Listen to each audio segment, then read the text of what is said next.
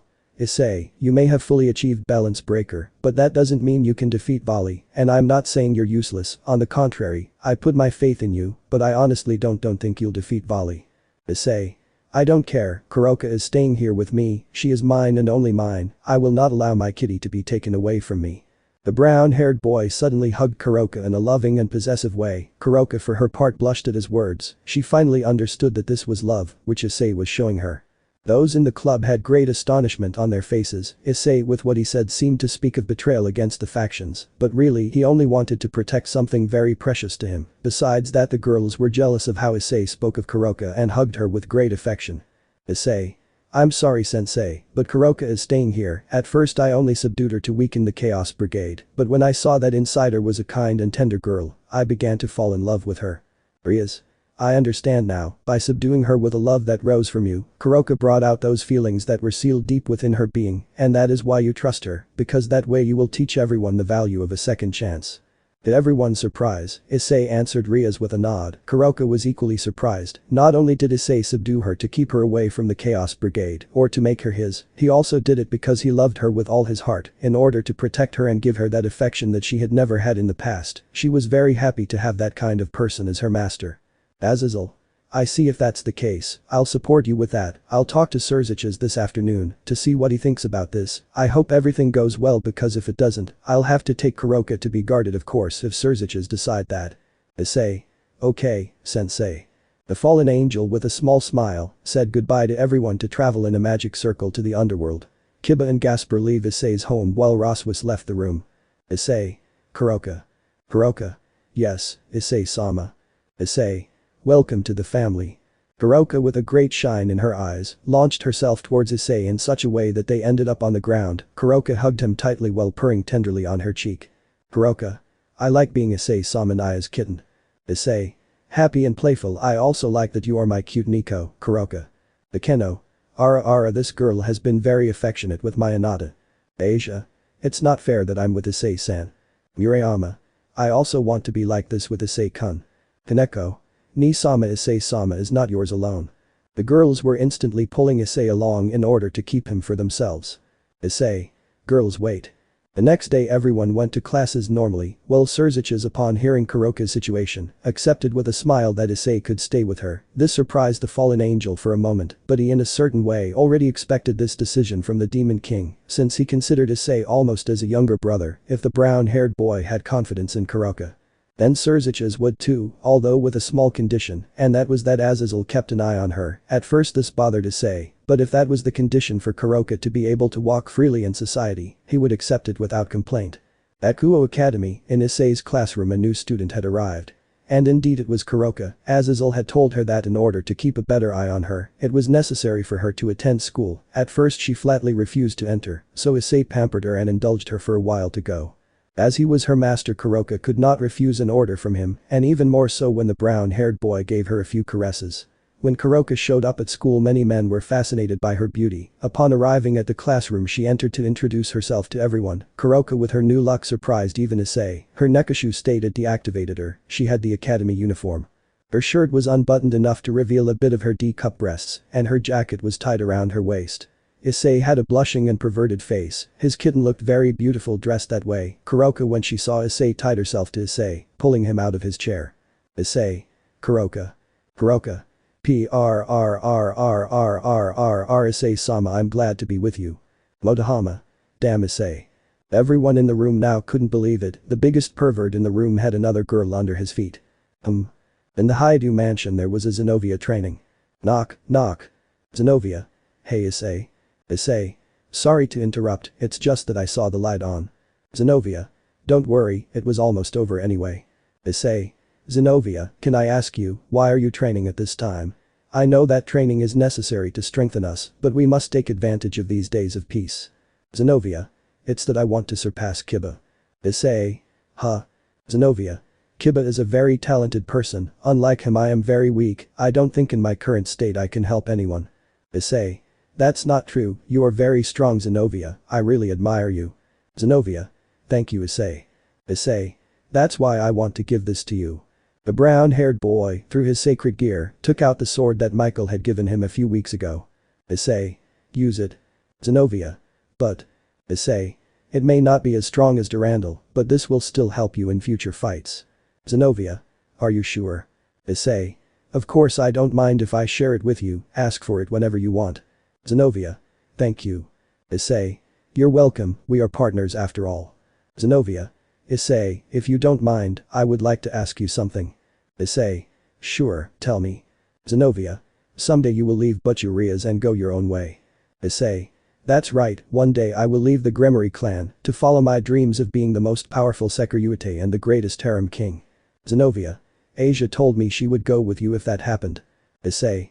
That's what it's going to be like, I promised him that we would always be together. Zenovia. Then take me with you, too. Issei. Do you want to come with me? Zenovia. It's so much fun being around you. Issei. Is it fun to be with me? Well, if that's the case then I can do it. Zenovia. To be honest, when you're by my side I feel calmer. Issei. Ha Zenovia. Zenovia. Thank you for everything you've done for me, although I should have kissed you on the lips. Issei. Huh. Zenovia blushed her cheeks and went to her room as quickly as possible, leaving Issei still surprised. Issei. But what just happened, why did Zenovia kiss me? No, this is not the time to think about that, now what I need is a good sleep. Issei headed to his room to sleep, but just as he passed through Irina's room, he heard a small scream from someone, apparently it was Irina. Irina. Zenovia, did you kiss him? Issei out of curiosity stopped at Irina's room. Zenovia. Yes, but don't shout it. Irina. But why did you kiss Issei-kun? Zenovia. I just couldn't resist it anymore. Irina. Huh. Issei knew that listening to other people's conversations was wrong, but wanting to hear the reason why Zenovia gave him a kiss filled him with curiosity, so he put his ear to the door. Zenovia. Issei is so kind to me that I just couldn't help him. Irina. But what do you mean by that? Zenovia.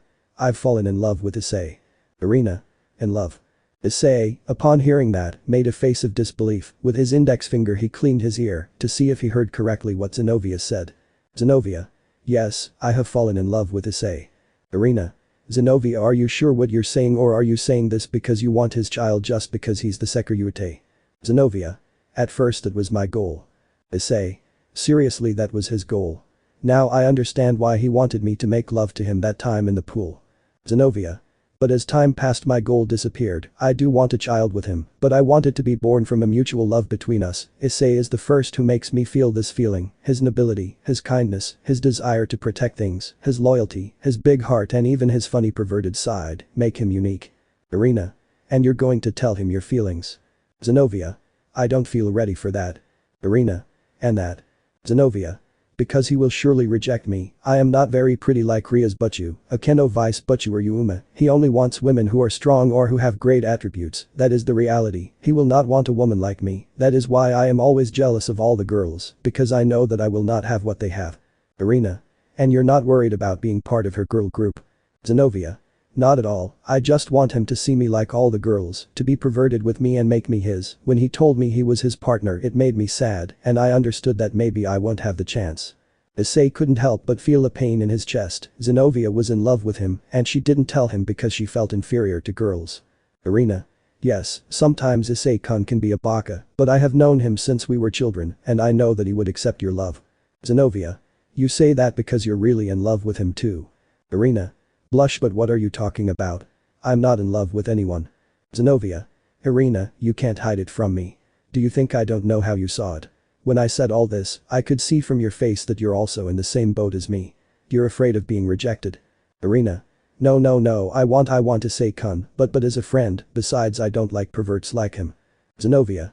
Irina, for several years I have been your friend, I can tell if you are lying or not, you are in love with Issei. Issei was once again surprised. Not only was Zenovia in love with him, but also his childhood friend Irina. Now that he thought about it, he also began to have deep feelings for the two, but because he was in the drool he didn't realize that. Before he could think of anything else the door suddenly opened showing an angry Irina. Issei looked up with a nervous smile as he fell to the ground. Issei. Hello Irina, how are you? Irina. Issei-kun, what were you doing spying on my room door? Issei. I'm really sorry, but I couldn't help but hear them. Instantly the church duo turned red as a tomato. Irina. You heard everything. Issei. Hey. Zenovia. Blushes Issei. The blue-haired girl lowered her face to hide her embarrassment. If Issei had heard everything, now he knew about her feelings for him. Zenovia. Issei is not what you think, I didn't want. Issei. Zenovia, don't try to hide it, now that I know about your feelings The girl was expecting the worst. She thought for a moment that Issei had rejected her, but instead she felt hands wrap her in a warm hug. Zenovia. Issei. Issei. I've fallen in love with you too Zenovia. Zenovia raised her gaze towards Issei to see a pair of eyes reflecting sincere love. Zenovia. Issei, you mean it? Issei. Of course I mean it, don't think you're inferior to others because you're not, you're a very beautiful and very strong woman. As I told you before, I admire you for the person you are, sorry for not realizing it before, but I really love you. Zenovia and Irina had a look of astonishment on their faces. Issei said those words in a romantic and mature way. They realized that sometimes he could be a pervert, childish and stupid, but when he put his mind to it, he became someone mature and responsible. Zenovia. Shedding tears. Oh Issei, I really can't believe it, now I understood the other girls. Issei. Huh? Zenovia. Issei, I love you too, and I don't mind being part of your harem, as long as you leave me a place in your heart I'll be happy. Issei. Hey. The two of them with a big smile and a blush gave each other a tender kiss on their lips. Irina, for her part, felt uncomfortable by such a scene and was ready to leave the room, but a voice stopped her. Issei. Irina, I need to talk to you too. Irina. You mean me? Issei. Of course I'm referring to you, I don't see another Irina in this room. Irina. Okay, I'm listening. Issei. I have feelings for you too. Irina. What are you saying? Issei. What did you hear my little angel? Irina. Stop, don't call me that, do you think I'm going to do like Zenovia? No. Issei was getting closer to Irina, but with every step the brunette took, she took a step back. Issei. Irina, I know you're afraid of being rejected, but I'm telling the truth, I love you. Irina. Am I scared? Unfortunately for you, I'm not scared, much less in love with you. Issei. Irina may be absent-minded and a pervert, but I'm not stupid, I know you're lying, and it's not because I heard it from Zenovia's words, your falsehood is evident on your face. Irina. What are you talking about? No, I'm not lying. I'm a believer in God. I can't lie. Issei. Believer or not, you are a person like all of us, nobody is perfect in that. Irina could no longer back away as she had hit a wall. Issei realized this and stood face to face with the brunette. Issei. You can't go anywhere now. Irina. Shedding tears. Tell me why. Why do you insist like this? Issei. Irina, I love you. Irina. Don't say that again, do you think I would love a person like you? The only reason we have a bond is because we are childhood friends. Issei. Irina is not like that, I realize everything, since we were children, you have been in love with me, when I thought you were a man at that time, sometimes I saw you watching me closely, and now that I know you are a woman, I know that those looks were of love. Irina. Crying. You're a fool, do you think I'll surrender at your feet and then become one of your women? Issei. Irina, you are very beautiful. Irina. Huh? Issei unexpectedly gave Irina a kiss, she tried to push him away from her, but the kiss released all of Issei's feelings, so without resisting it any longer she reciprocated the kiss, with her hands she surrounded Issei's neck to intensify the kiss. Issei. Breathing heavily Arena I love you. Arena. Breathing heavily me too Baka. Lemon skipped. Issei. But what does that do to? Arena. You're a big fool, I told you not to do it and you didn't care, now I can get pregnant. Issei. Gomen Nasai. Arena. Seriously, you're hopeless. Now that we've made love, we'll have to be a couple. Issei. Huh. Arena. What you heard, I am an educated and respectful woman, what we did is only done by boyfriends, and since I don't want to be a sinner, we will be boyfriends, blush and shy voice besides if we both know our feelings more than ever we should do it. Zenovia. I want to be your girlfriend too Issei. Issei. Okay, let's be a couple, I promise to take care of you and pamper you more than before. Each one puts on a warm smile to kiss Issei and thus agree to their courtship. Arena. Blush Issei-kun just one last thing. Issei. Yes, tell me. Arena. Now that we are a couple, can I call you darling? Issei. Of course I will accept any nickname you give me, my little angel. Arena. Okay, thanks darling. Arena again gave Issei a small kiss for the three of them to sleep comfortably embraced, Arena and Zenovia without realizing it, a dragon-shaped mark was placed on their stomachs. Meanwhile, a redhead and a black-haired girl, with tears on their faces, closed the door. Chapter 24. Sitri plus Sekirute. Part 1. Previously in the Harem Dragon we observed Issei's great progress with the girls, now that Arena and Zenovia have been included in his harem, what will happen next? We can see how a brown-haired boy was slowly waking up, when he fully opened his eyes, he remembered everything that happened the night before, his face became happy and perverted, now that he made Arena and Zenovia his, the number of girls he had at the moment rose to 8. Issei stretched his arms a little and yawned to get dressed and go to the academy, but without first waking up his two new girlfriends, he turned to see Zenovia and Arena. His surprise was that Arena was not in bed, the brunette having a look of confusion, decided to wake up Zenovia to ask her if she knew his whereabouts, before he could even knock on her the door suddenly opened. He couldn't see who it was because in the blink of an eye he felt lips on his, looking more closely at who it was he was surprised to see his cute girlfriend Akeno. Issei. Blush Akeno. Akeno. Hello Anata, did you like my good morning kiss? Issei. Huh. I didn't finish the sentence, as three girls arrived at the door, they were Murayama, Kaneko and Kuroka, apparently they were breathing heavily. Issei. Girls. Akeno. Sorry girls, you look like I won. Issei. Nani? Murayama. Maybe you won today, but that doesn't mean we can't kiss him. Issei. Kiss him? What the muak? Again he was silenced by a kiss, but this time it was the brunette. Kaneko. I want one too. The lowly pushed Murayama off the bed to plant a kiss on Issei. Issei wanted to talk, unfortunate. Kuroka. Sensual voice Issei Samanaya. Issei. Blushing Kuroka. Kuroka. Sensual voice do you also want a kiss from your kitten?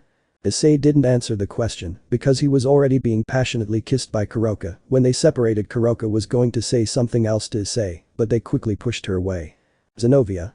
I'm sorry Nico, but I can't leave you with Issei any longer. The blue-haired girl suddenly gave Issei a kiss, to everyone's surprise. Murayama. This Issei-kun why is Zenovia kissing you don't tell me that. Issei. Scratching his cheek Hyoudou Arena, Zenovia and I had a talk at night, one thing led to another, and well the two of them became my girlfriends. Akeno. Now, Anata already has two more in her group. Kuroka. My master has a great gift with women. Kaneko. Issei-sama is a pervert. Murayama. Pouting and puffing out his cheeks tenderly Issei-kun. Issei. Nervous yes Murayama. Murayama. How many women do you plan to have? The girl walked towards Issei, the brunette closed her eyes for a moment expecting the worst, instead he was hugged tightly by the girl. Murayama. Now that's why you have to spoil me even more, you fool. Issei. Okay. A few hours later everyone was in class, Issei when he entered his classroom someone hugged him from behind, he thought it was Kuroka, since she always hugged him like that, but no, the girl who hugged him was Arena. Issei. Arena. Good morning darling. Issei. Blushed good morning love, no I mean Arena. Arena. Don't be nervous, remember that we are already a couple so we can give each other cute nicknames. Issei. I guess you're right. The brown-haired boy was going to ask her why she hadn't been there in the morning, but suddenly Arena kissed him on his lips. Issei. Blush and that. Arena. I forgot to give you your good morning kiss. Everyone in the classroom opened their eyes wide, another girl fell in love with the pervert.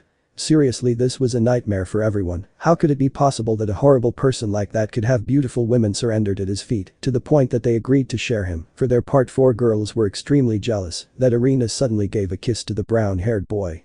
That's right, they were Yuuma, Asia, Murayama and Zenovia. If you wonder what happened to Kuroka, she was moved to another classroom because she always interrupted the class by hugging and playing with Issei. Meanwhile Vali was in some ruins, contemplating the landscape. In a few seconds he arrived behind the Bhikkhu. Bhikkhu? Vali, I have arrived. Vali? So you still haven't found Kuroka? Bhikkhu? Unfortunately not yet. Vali? I see. Vali was starting to get annoyed. He wondered where that cat could be. He gave her permission to go and rest for a few hours. 3 days had already passed and she hadn't shown up. He needed her to plan the next step. He sent Bhikkhu and Arthur to look for her. He was going to decide to look for her on his own, but a magic circle appeared showing the blonde-haired boy. Vali. Arthur, I'm glad you showed up. There's some information about Kuroka. Arthur. That's right. Bhikkhu. At last, that cat was driving me crazy. Arthur. But there is a problem. Fortunately I found her. The bad thing is that we cannot bring her with us. Bhikkhu? What do you mean by that? Arthur? She's with the Securitate. Vali? You mean she was kidnapped by Hyoudou Issei? Arthur? It's not that. Bhikkhu? I know for sure she betrayed us. I already knew that cat was not to be trusted. Arthur? It's nothing like that. What I mean is that she was subdued by him. Vali and Bhikkhu were surprised. They already knew that Imkai, when subdued by someone, becomes part of him. In short, the person becomes his master, and in this case, Issei became his master. Bhikkhu? How can that be possible? She is not like that. Her character is too arrogant and proud to let herself be manipulated. Arthur? What I found out is that she and the Securitate had a bet. Bhikkhu? A bet? Arthur? Apparently Kuroka wanted to take her younger sister, but the Securitate didn't allow it, so to avoid conflicts they had a deal. The deal was that if she let herself be subdued by him, she would stop chasing her sister, but if he lost, he would have to hand her over without any complaint. Vali. I understand now. From my point of view they are both to blame. I told Kuroka many times not to trust him, and Hyoudou Issei by subduing her signed his sentence. He thinks that by taking her, the Chaos Brigade will weaken, and in that way we will leave the 3 factions alone. There is no doubt that he is stupid.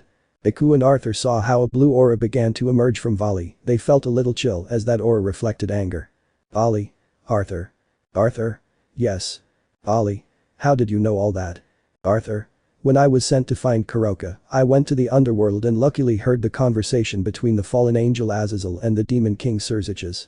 Vali just nodded his head, expressing thanks for the information, with his aura emanating from the path a few steps to put on a cold and serious face. Upon hearing what happened with Kuroka, he was really angry with Issei. Despite having a cold and stoic countenance, he cared about his allies, to the point of considering them family, so upon hearing that Kuroka was subdued by Issei, he was filled with great rage. Vali. Fine, Hyoudou Issei, if that's how you want to play, then we'll play that way. For his part, Azazel was having a good drink. The fallen angel had a face of total shock, very strange coming from him, but it was logical because he investigated a few days about something, and when he found that information he needed, he couldn't don't avoid the tremendous shock.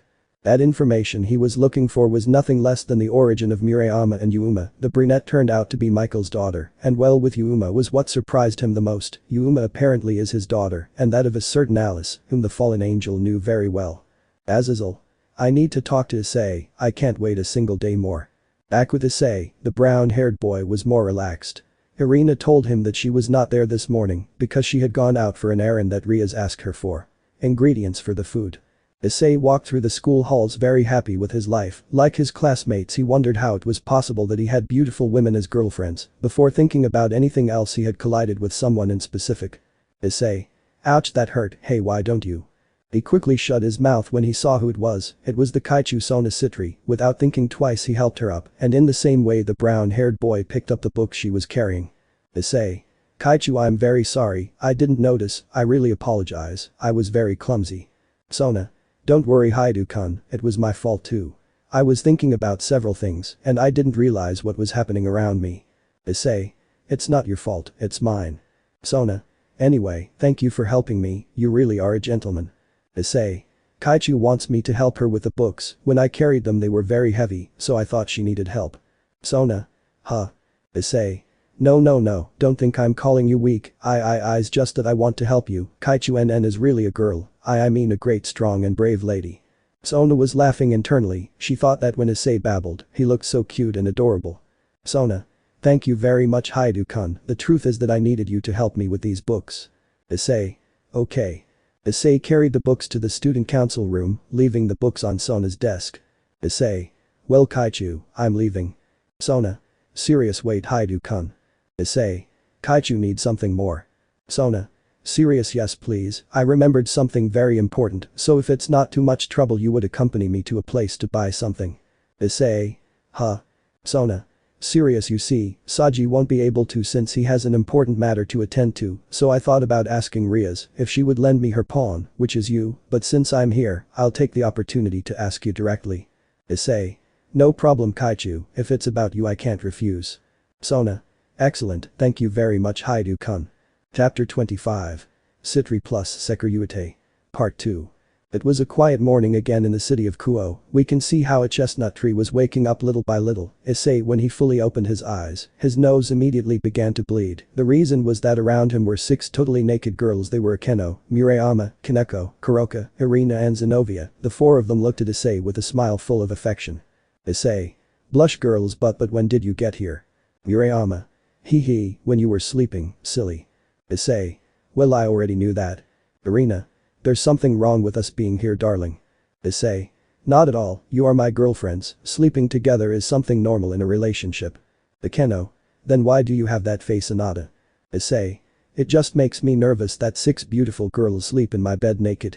They all started to let out a little laugh upon hearing those words. Kuroka. Issei Samanaya, you have already seen all of us naked, why are you making that face now? Issei. It's different to have more than one at the same time. Kaneko. But Issei-sama will get used to it, right? Issei. I think so. Zenovia. Now can we give each other our good morning kiss Issei? Issei. Blushing it's true, I almost forgot. Issei gave each of his girls a short kiss, then got changed and went to school. As always, Issei entered the academy with everyone, and in the same way the boys and girls cursed a brown-haired boy's luck. Akeno. Issei-kun, then I won't see you in the afternoon because of Sona Kaichu, right? Issei. Yes, I hope you and the others aren't angry. Akeno. On the contrary, we are happy that you are with Kaichu Sona, we think that this way you will be able to increase your friendship with her. Issei. I guess you're right Akeno-san. Akeno. Changing her face to a serious and sad one by the way Issei-kun, how is your relationship with Rias and Yuuma going? Issei, just like with Akeno, his face changed to a serious one. Issei. I don't know what to answer to that, I only know that when I woke up after Kaichu Sona healed me with phoenix tears, the presence of Rias and Yuuma made me feel great fear or discomfort. Akeno. Was it because of what they became? Issei. I don't know, I feel like something or someone has put a spell on me to not be with them. Akeno. Even though their transformation wasn't the cause, remember that they love you with all their soul, you can't treat them like that, Issei-kun, well you discover the reason why you feel uncomfortable, talk to Rias and Yuuma, even if it's just once, you don't know the sadness they feel now that you ignore only them. Issei just agreed that he was going to do it. Akeno. Well, see you tonight, Anata. The brunette gave him a little kiss on her lips before going to her classes. A few hours later, Issei finished his classes and headed to the abandoned building of the occult club. Knock, knock. Rias. Come in. The brown-haired boy appeared before the redeed after opening the door, his arrival causing her great joy internally. Rias.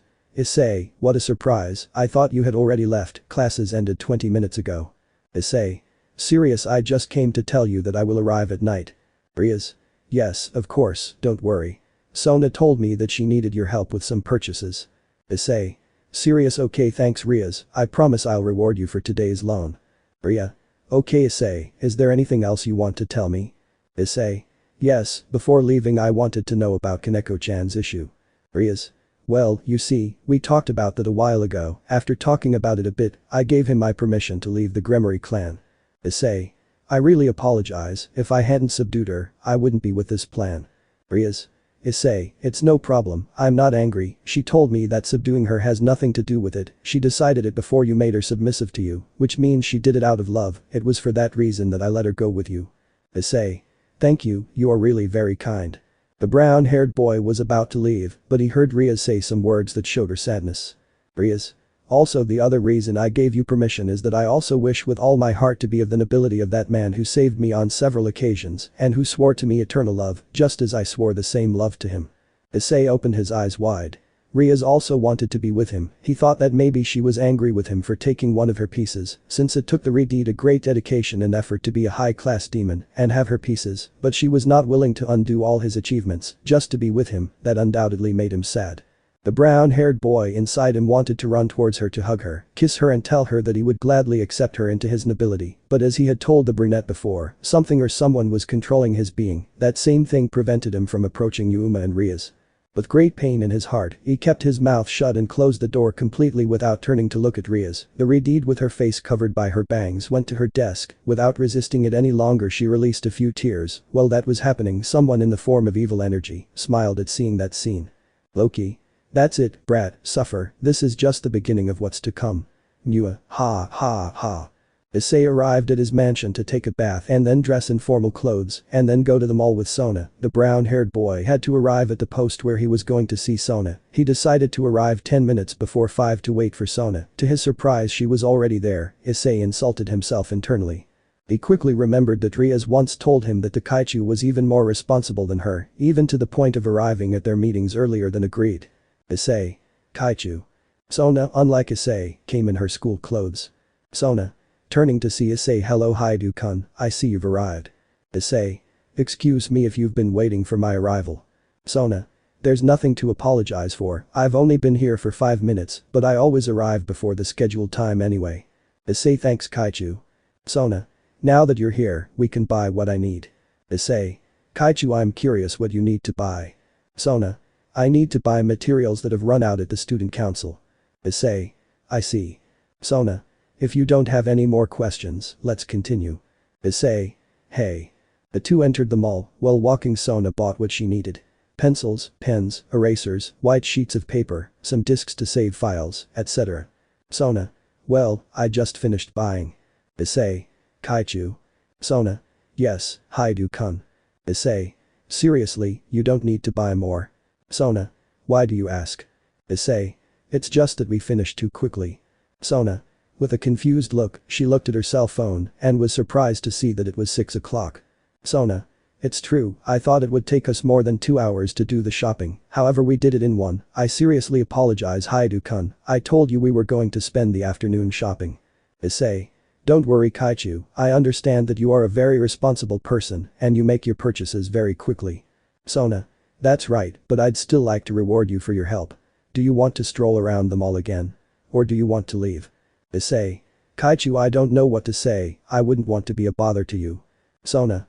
I have nothing to do Hyoudou-kun, I finished everything for the week, since tomorrow is Saturday, I wouldn't mind spending the rest of the day with you. Issei. Scratching his cheek, well if you put it that way I couldn't refuse. Sona. Then it's decided.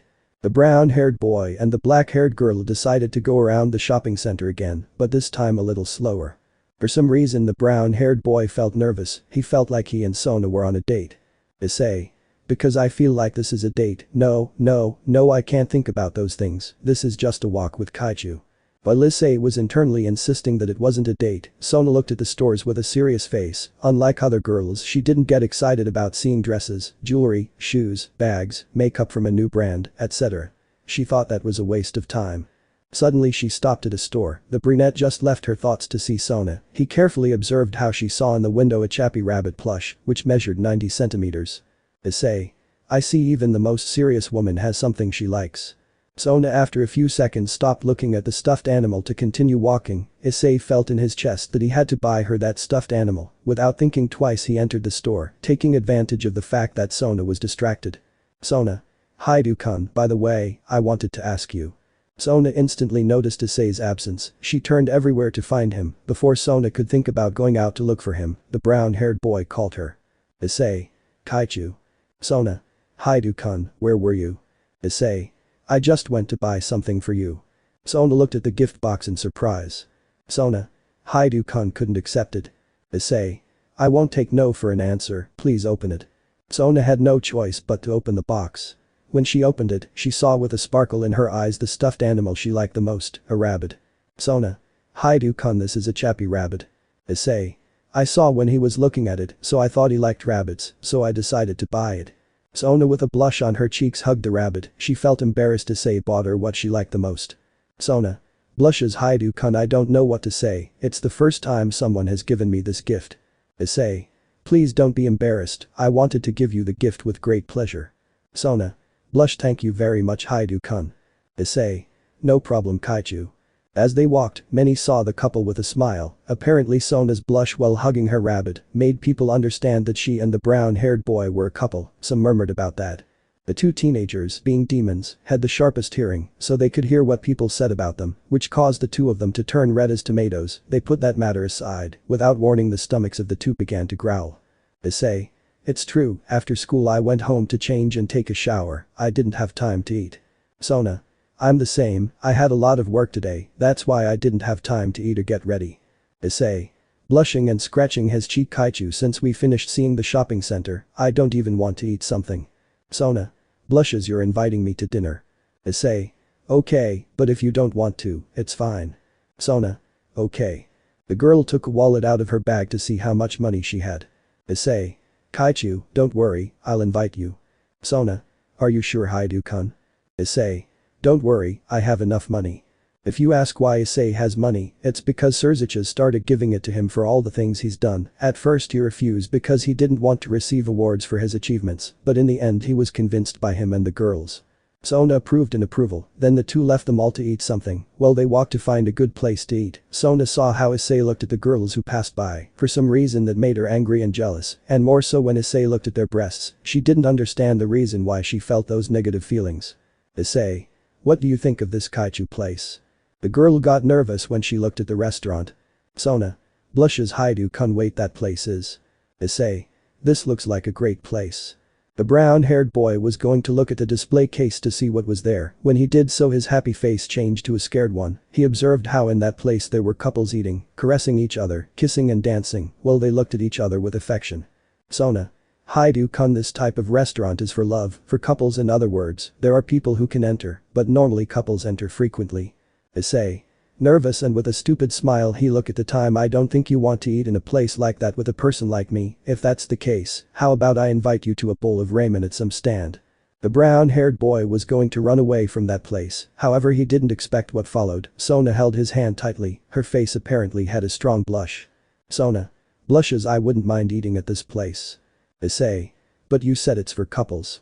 Sona. I know, but I also said that people other than children can come in. If we come in as friends there won't be any problem. Issei. Okay, but we don't have anything fancy. Sona. Then let's buy one. Luckily there is a store there. Issei and Sona headed to the store. Several minutes later, Issei stood outside the lobby in a tuxedo. Lady. Young. Issei. Hey. Lady. Your girl is ready. She came out of the lobby wearing a red dress. She had snow-white heels. Her evening gloves were also the same color. She also wore a very beautiful pearl necklace. She even had makeup on. Her beautiful eyes had a perfect line. Her cheeks had blush makeup, and her lips had a cherry lipstick. Issei was amazed when he saw her, by what he saw, and not only that, when he saw her with a nervous and blushing face, his heart began to beat in a superhuman way. Issei. What is this? Because my heart is beating like this, I just can't help it. She looks so beautiful, and when I see her face, I realize that I'm with another Sona Sitri. This is not the cold, serious and calculating girl that I know. This girl in front of me is rather a true schoolgirl. Sona. Well, Hyoudou-kun, how do I look? Issei. You're really beautiful. Sona. Hearing this, she couldn't help but blush even more than she already was. Issei. Well, do you want to go? Sona. Yes. The two left the clothing store, then entered the restaurant. Waiter. Good evening, young couple. Issei. Good evening, sir, table for two please. Waiter. Sure, come this way please. The waiter led them to a table for two. Waiter. Here is your table. Sona. Thank you very much. Waiter. I'll bring you the menu in a few moments. Issei. Yes, thank you, that's very kind. Issei. Then Kaichu. Sona. Hyoudou-kun, please tell me Sona when we are alone. Issei. Okay. Meanwhile, 10 girls in fancy dresses and a man in a tuxedo were heading to the same restaurant. Akeno. Oh, it's good that Azazel-sensei invited us to dinner. Azazel. It's the least I could do, you guys deserve this short break. Roswis. Sounds great, I needed a good drink of wine. Asia. I wonder what Issei-san is doing. Zenovia. She's probably still with Kaichu Sona or has already returned home. Hiroka. I want to see it now. Hineko. I agree with you, One-sama. Murayama. I wish he was here with us. Irina. Yes, the darling owes us a romantic dinner after all. When they all arrived at the restaurant, they sat down to order something to eat. Azazel. Fine, ask for whatever you want. All. Haha. Akeno. Rias, are you okay? Rias. I thought coming here would calm me down a bit, it didn't work out after all. Akeno. Rias, as your friend, I tell you to have some fun, I know Issei won't be long in talking to them. Yuuma. I doubt it very much Akeno-senpai, I think Issei-kun stopped loving us. Akeno. Don't say that, he loves you with all his heart, I know it. Asia. What I don't understand is why he avoids them. Murayama. I asked him the other day, but he didn't answer me. Akeno. He did tell me, he told me. Roswis. Girls. Akeno. What happened Roswis-sama? Roswis. That's not Issei. In unison the girls turned to see their brown-haired boy in surprise. Asia. It's Issei-san with Kaichu-san. Akeno. What are they doing in a place like this? I thought they were going to buy materials for the student council. Zenovia. Well, apparently this isn't how a normal meeting should be. Azazel. Ha ha, that boy fills me with pride, even the cold Sona Sitri fell for his charms. Back with Issei. Issei. Kaichu, I wish I could toast with you, but I can't, I'm a year younger. Sona. Smiling while gently touching his hand, don't worry Hyoudou-kun, the drink isn't important, just having food is enough for me. Akeno. Ara Sona Kaichu is very affectionate with Issei-kun. Rias. Jealous I see, I wanted to have a date with my cute pawn. The girls, while watching Issei and Sona talking and laughing, had a fit of jealousy, they wished they were in their place. Issei. Sona Kaichu, allow me this piece. Sona. Yes, Hyoudou-kun. The two of them got up to dance the song they had in mind, the girls noticed this and proceeded to watch the dance with jealousy. Sona and Issei danced very happily, as time passed their dance took slower steps, in those moments there was nothing that mattered to them, except the need to be together and not separate, they met their gazes with the purpose of looking at each other carefully. But this, without knowing it, the mutual love they felt for each other was growing even more. The girl finally broke the ice. Sona. Seriously Hyoudou-kun, I don't know how I could thank you. Issei. What about? Sona. You bought me the stuffed animal, this dress too along with dinner. Issei. You don't have to thank me, rather I am the one who is grateful, you saved my life when Loki hurt me, I will be eternally grateful to you. Sona. With a sparkle in her eyes Hyoudou-kun. Issei. Sona Kaichu, I will always protect you from now on, I may not be your pawn, but that doesn't mean I will leave you alone, I promise, you are an important person in my life now. Sona. Thank you Hyoudou-kun, your words move me. Azazel. Who would have thought that the boy fell in love with the heiress of the Sitri clan, without a doubt this will go down in history. Rias. Pouting Sona wants to steal my cute pawn, I won't allow this. Murayama. This is surprising, I would never have imagined seeing Kaichu One-sama dancing with Issei-kun. End of song. A few hours later Issei and Sona were running in the rain in order to reach the girls' apartment. When they arrived Issei left everything that Sona had bought. Issei. The restaurant was great, too bad the rain ruined the night. Sona. Thank you very much Hyoudou-kun for tonight. Issei. You're welcome Sona Kaichu, I just wanted you to have a good time for a while. Sona. And yes, it was the best time I've had with you. Issei. I hope the rain stops, I would like to rest after having such a great night. Sona. Hyoudou-kun, don't you want to stay tonight? Issei. In his Kaichu apartment. Sona. Yes. Issei. I couldn't, this is your home, I don't want to be a bother. Sona. If it's not too much trouble, you've given me one of the best nights of my life, it's the least I could do to show my gratitude. Issei. But. Sona. Please Hyoudou-kun stay, if you are worried about the girls I will talk to Rias about that. Issei. Sighing okay, I'll stay, if you want it that way I won't refuse. Issei stayed at Sona's request, the two of them took off their wet elegant clothes before sleeping, took a bath, put on their clothes to sleep Sona in her pajamas, and luckily Issei had his academy sportswear stored away, which would make him sleep comfortably, and then they had some tea. Some time later Issei was sleeping peacefully in the guest room, and Sona was awake hugging her rabbit Chappie. Sona. Why can't I sleep, could it be the lightning? No, I'm already old enough to be afraid of simple thunder, but then what could it be? Is it because of Hyoudou-kun? Ever since I saved Rias since her marriage, I have been frequently thinking about him, but I didn't give it any importance, now for this day it is more difficult to get it out of my head, even my heart beats faster for him, couldn't it be that this is what is known as love? But how can this be possible? I had never had this kind of feeling for someone. Sona had several feelings mixed up inside her, she wanted to find answers, if she was in love with Issei. If that's the case, how did she end up in love? Did the dinner have something to do with it? She was trying to find something until she remembered what Issei told her when they danced. She remembered that promise that he would protect her no matter what. She remembered that feeling of warmth that he reflected. At the moment she knew all her doubts. She fell in love with him for his bravery, his kindness, his warmth, his nobility. Then the brown-haired boy bought her stuffed animal, invited her to dinner and dance. That was the straw that broke the camel's back. Those feelings that had been accumulating for weeks came to light. Sona got up from her bed and went to the guest room. She opened the door to see the brunette deeply asleep. She moved him a little to lie down next to her. With her face flushed she looked at Issei's face. She confirmed everything she had thought, being close to him. Her heart was beating in a superhuman way. Suddenly Issei wrapped his arms around her. Sona was surprised by that action, and even more so when Issei after hugging her said, "Issei, Kaichu really looks very beautiful."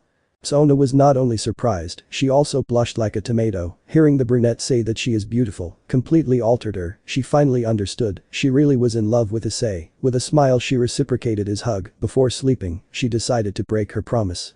But she could only have a partner when that same person beat her at chess. And why did she decide this? It's because Issei achieved something that no other man could have ever done in the same way, conquer her heart. The great intelligent and cold Sona Sitri ended up being a schoolgirl in love. Sona. Closing her eyes. Now I understand it perfectly. I love you Issei-kun. Chapter 26. Sitri plus Securite. Part 3. Sona slowly opened her eyes, finding the brunette still sleeping peacefully. The girl with a warm smile looked at him for a few moments before getting up and going to change in her room. About 20 minutes later Issei was the next to wake up. Issei. Yawning. Oh, is it morning already? The brown-haired boy immediately remembered everything that had happened to him the day before and quickly got out of bed. Issei. It's true, I stayed overnight at Kaichu's house. He grabbed the clothes he wore yesterday and dressed in a superhuman manner, leaving the guest room and meeting Sona, who was drinking a cup of coffee. Sona. Seriously, good morning Hyoudou-kun. Issei. Kaichu, good morning. Sona. Hyoudou-kun, now that you are awake, are you going back to your house or do you want to have breakfast here? Issei. If it's not too much trouble, I'd like to go back to my house Kaichu. I don't want to bother you anymore, you've already helped me enough. Sona. Okay, then I'll see you on Monday. Issei. Hey.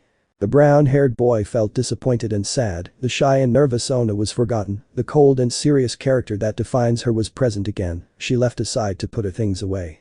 Sona. Hyoudou-kun, while you were asleep I spoke to Ria. I mentioned to her that because of the rain you couldn't come back last night, and that's why I let you sleep in my apartment. Issei. Arigato Kaichu. Sona. Hyoudou-kun, before you go, I want to ask you one more thing. Issei. Sure Kaichu, what is it about? Sona. I need you to meet me at my office on Monday. Issei. Huh? Sona. Blushing but serious at the same time, I want to tell you something important. Issei. Confused. Okay, but it wouldn't be better if you told me right away. Sona. I can't Hyoudou-kun, it's necessarily Monday. Issei. Very well, if you want to tell me on Monday, I'll be there. Sona. Well, have a nice day Hyoudou-kun. Issei. Arigato, also Kaichu. Issei. Left the apartment heading to his mansion. While doing so many feelings came to light. Issei. Remembering what happened, Kaichu looked very beautiful in that dress, and even more so with that shy face. I don't argue that I've liked her for a long time. Her strong character is what makes her special. I wish I could tell her my feelings, but I don't think she wants a pervert like me, but I just can't help it. Even with her I have perverted thoughts. Perverted thought. Sona. Excited Hyoudou-kun. Issei. Kaichu. Sona. Undressing, please make me yours. Issei. Huh. Sona. Seductive voice. Hyoudou-kun, I give you permission to be perverted with me. Issei. Perverted smile. Oh. Sona. Hyoudou-kun, I'm yours. Issei. Kaichu. End of thought and song. Issei. Blood coming out of his nose. No no no no no no, I can't think about that. Remembering Saji, this is wrong. Even if Kaichu accepts my feelings I couldn't. Saji is my friend, I couldn't do that to him. Without realizing it, Issei was already a few centimeters away from his mansion. The moment he entered, he was greeted by several hugs that knocked him to the floor. It was Issei's entire harem. Of course, except for Yuuma and Rias. Issei. Girls. Asia. Issei-san, you had us very worried. Murayama. We couldn't sleep well at night. Akeno. An hour ago Kaichu called us to tell us that you fell asleep at his house. Issei. Sorry girls, we were at them all the rest of the day, then we went to get something quick to eat, but it was still late and the rain started. Rias. Seriously, you don't have to explain it. Sona told us the same thing as you, but she didn't tell me about the other thing. Issei. What about the other thing? What do you mean? Rias. Sona left out the fact that you and her didn't just go shopping for things for the student council, but rather went out to dinner and dancing.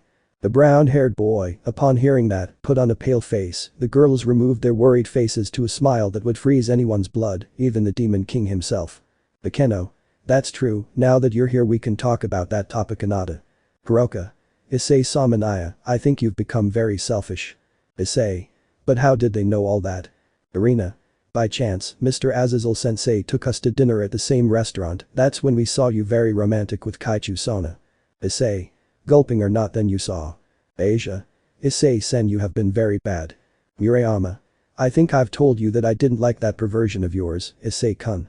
Rias and Yuuma, although they were distanced from Issei, did not mean that they would be exempt from punishment. Hineko. Serious Issei-sama needs a punishment from his Nico. Zenovia. Issei, you really are a pervert. Issei. Wait girls, I can explain it. All. Urusai. Drag. I wonder what my next carrier will be like. Issei. Drag, I swear that if I get out of this alive.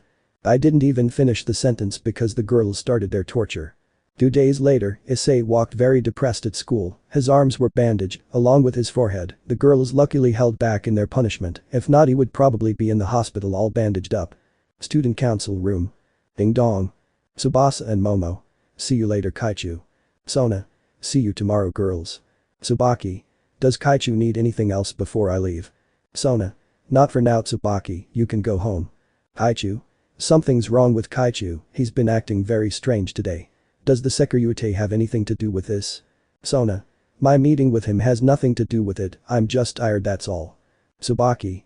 Well if you say so, I'll leave it at that, have a good afternoon. Sona. Nodding her head. A few seconds later there was a knock on the door. Knock, knock. Sona. Go ahead. Issei. Hello Kaichu. Sona. Good afternoon Hyoudou-kun. Issei. And of course he wanted to talk to me. Sona, having to speak at once, couldn't help but blush. The only reason why she decided to tell him 2 days later is because of the fact of thinking things through. In that period she wanted to be sure of loving Issei. The subject of her heart had nothing to do with it, on the contrary, from that night she knew that she loved him with all her heart. The serious problem according to her is that because of loving she broke 3 things that were according to her plans. The first was that she would never give him her heart, even if he was perverted. The second is that she would only have a boyfriend, a fiancé when they beat her at chess, and the last is to accept being in a harem. At the end of the weekend she clarified her thoughts, deciding after all to break her rules, because the love she felt was stronger than her pride. Issei. Kaichu. Sona. Blushes Hyoudou-kun, tell me one thing, how many girls do you plan to have? Issei. Hey, what's with that question Kaichu? Sona. Please answer it. Issei. Okay, I really don't know. Sona. Nanny. Issei. What I mean is that I can't know exactly. The girls told me that I could have more in my group, of course on the condition that I didn't forget them, or simply that I didn't treat them as a personal toy. But I told them that I would never do it, since I may be a pervert, but not a jerk. I would never try to touch a woman who doesn't want to be touched.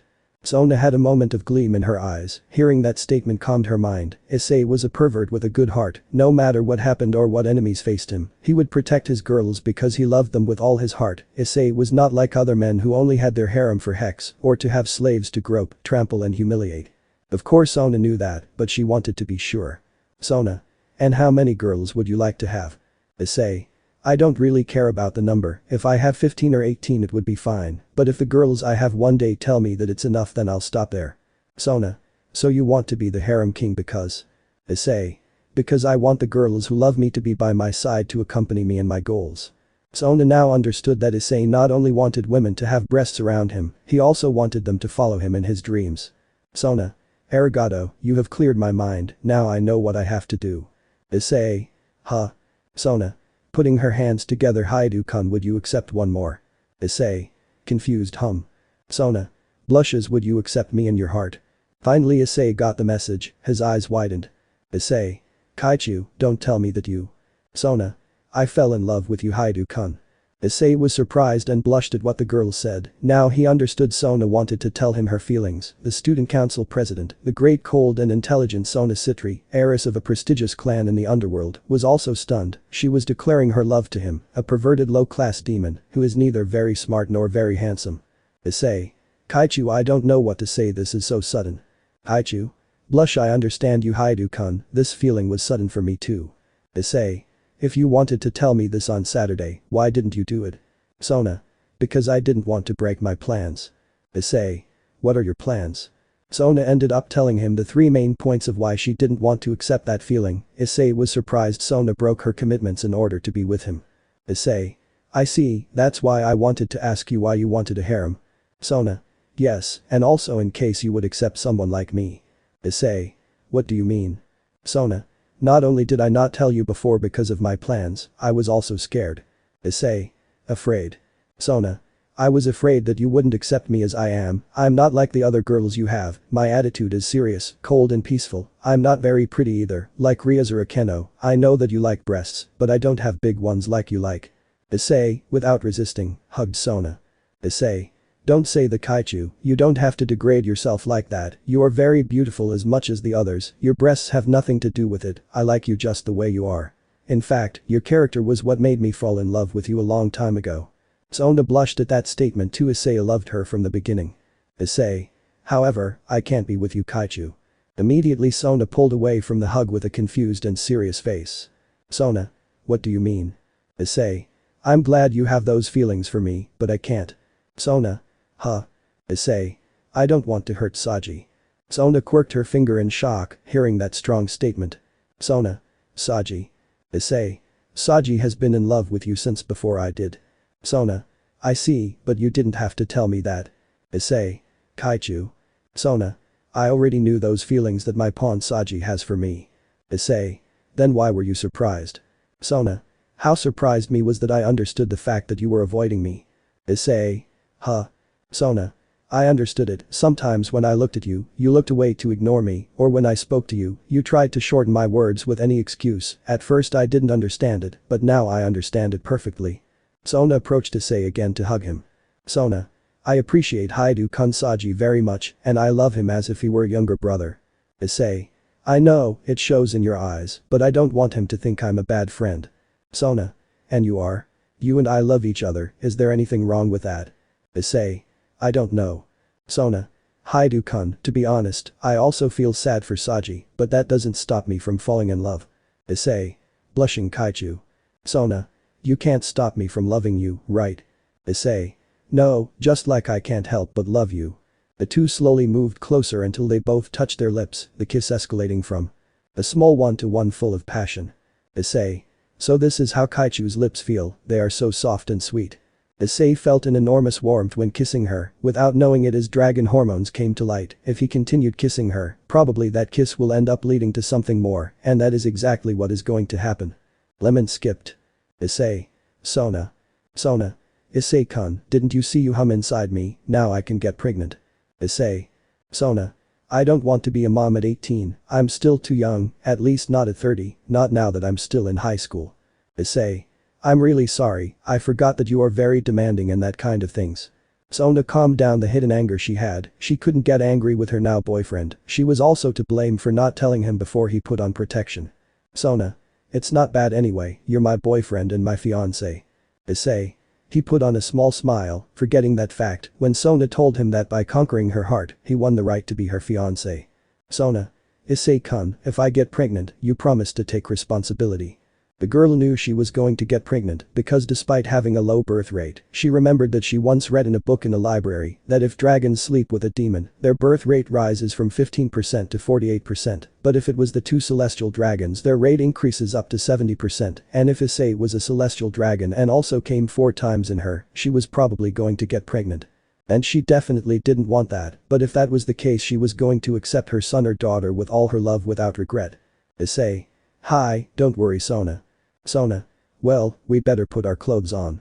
The two put on all their clothes. Sona, when she was buttoning her shirt, noticed something curious on her belly, she had a very strange dragon mark. Imagine it is red. Issei. Something's wrong. Sona. I have a very strange dragon-shaped mark on my belly, but it's so weird I don't remember getting one. Issei. In dragon form? Okay, that's mine. Sona. Your brand. Issei. You will see how I am the Sekiryuite, at the moment I have sexual relations, I leave a mark in the shape of a dragon, which means that female has a symbol that she belongs to me, if they try to do something she doesn't want to hurt her, that mark will protect her or call me. Sona. Blushes so that means. Issei. That you are only mine. Sona. Well anyway, that was already clear. I accept that you will be the only man in my life, Issei-kun, because you are the only one who won my heart. Issei. Sona Aishiteru. Sona. I love you too, Issei-kun. The two shared a passionate kiss, showing the love they felt for each other. Hyoudou. The two turned their gazes, meeting Saji. Issei. Saji. Saji. You dare to steal my kaichu. The blonde kicked Issei, who went out the window, breaking it into pieces. Saji went out the window to chase Issei. Sona. Issei-kun. Saji, don't do it. Issei fell in the academy courtyard, causing a small crater. Saji. As you could, I offered you my friendship. The blonde jumped into the crater, crushing Issei's stomach. Saji.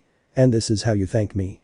He threw him out of the crater, causing him to crash into a tree. Issei having a session of intense hex, his energies were exhausted, he couldn't do anything to get up.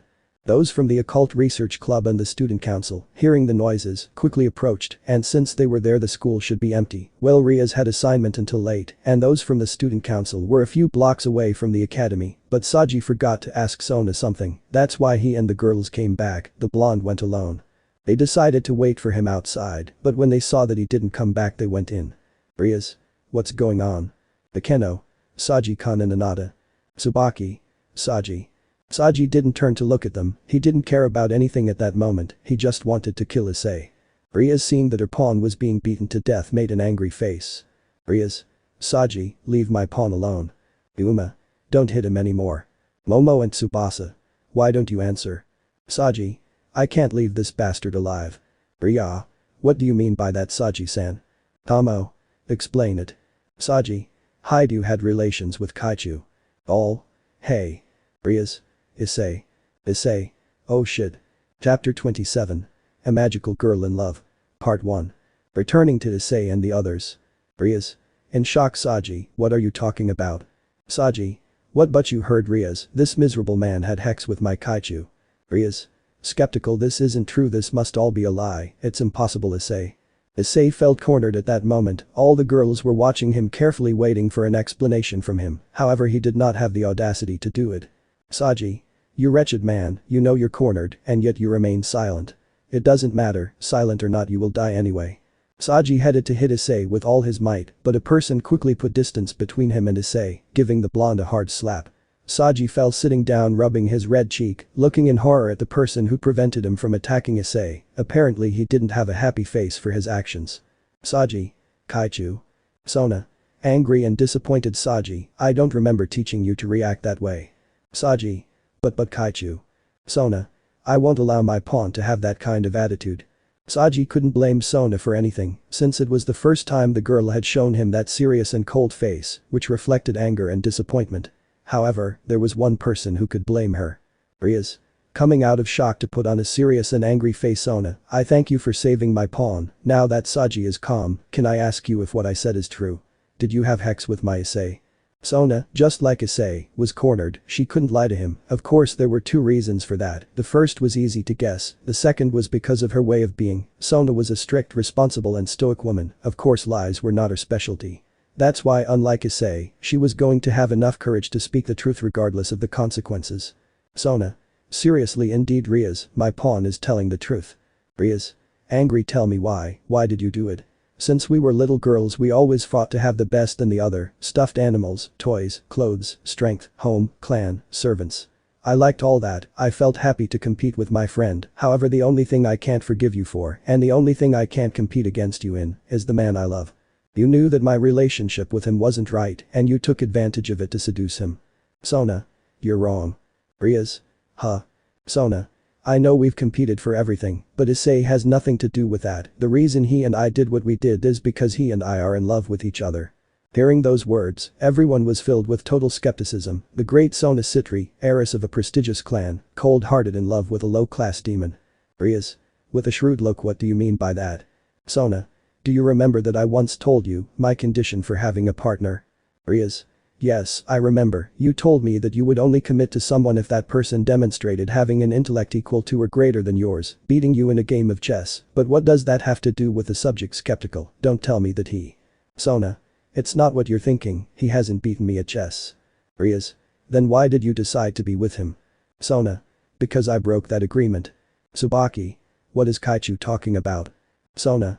You know that since I was a child I have had a strong and stoic character, although with respect to what you have to do with the subject, not only have I broken my relationship, I also destroyed 2 others. When I was a child I remember seeing people who had many women. I always hated those perverts who only wanted to quench their thirst for lust, treating women as sexual objects or as slaves. For that reason, if a man could beat me at chess, another condition was that he didn't have a harem and was not a pervert. Many people were confused as they listened to the story. What was he trying to get at with this? Sona. However, Issei showed me a different perception of things.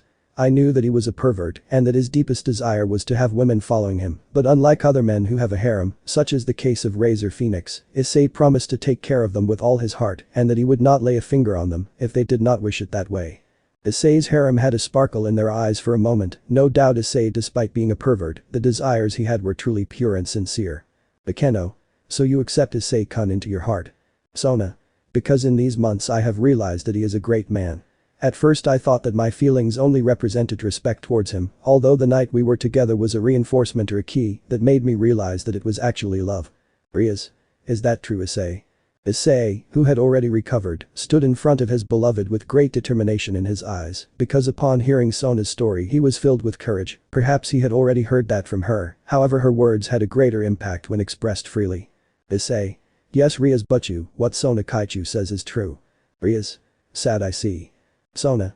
Changing her serious and cold face to a blushing and happy one. Rias, I did not have relationships on a whim or out of competition, but out of love. He accepted my feelings because he also fell in love with me. Then, feeling loved and desired by him, I could not help but give him everything of me. In the end I ended up being a schoolgirl in love. Sona. With great warmth hugged Issei from behind, surrounding his waist with her arms and snuggling his head. For his part, Issei had a big blush on his cheeks, and the other girl, seeing the action of the brunette, had an attack of jealousy. Sona. Does that answer your questions, Rias? Rias. Shedding tears, thanks for the clarification. Issei. Rias. Rias. That being the case, I can't be angry with you, Issei. It was my fault after all. I let you fulfill your wish of becoming the king of the harem, because as Sona says, you are a good-hearted pervert who would not treat his girls as objects. The Redeed turned around to go straight to the occult club. Everyone else looked at Issei with an understanding look before going after Rias. The brown-haired boy relaxed his whole body upon seeing that look, which meant that they forgave him for what he did to Sona. On Saji's part, he was sitting hugging his legs while crying in I'm style. Saji. Sniff, sniff, Hyoudou stole my kaichu. The other girls of the student council therefore tried to comfort the blonde.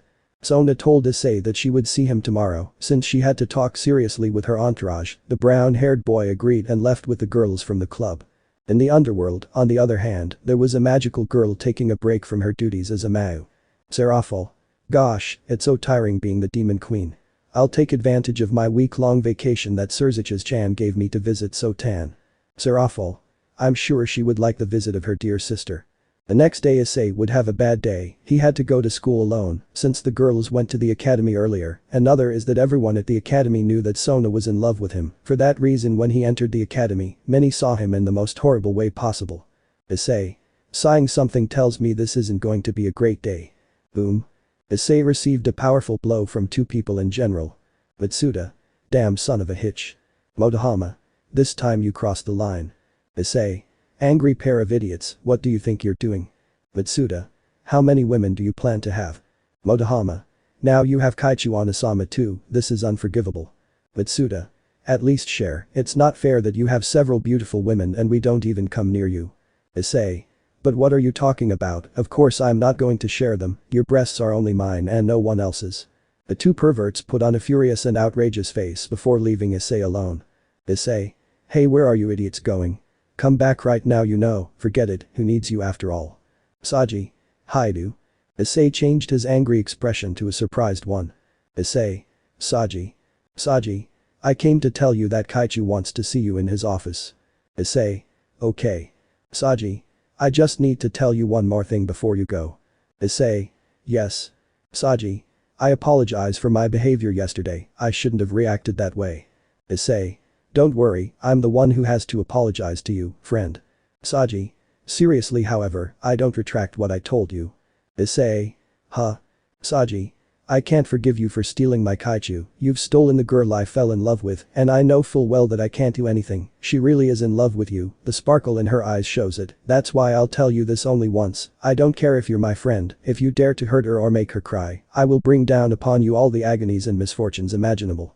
And even in death, I will find a way to make your soul suffer so much that you'll wish you had preferred to be in hell. That's my promise Hyoudou, never forget it. Issei couldn't help but be scared, Saji was practically threatening him, with a nod he responded to the blonde, without any more time to waste he went to his classes.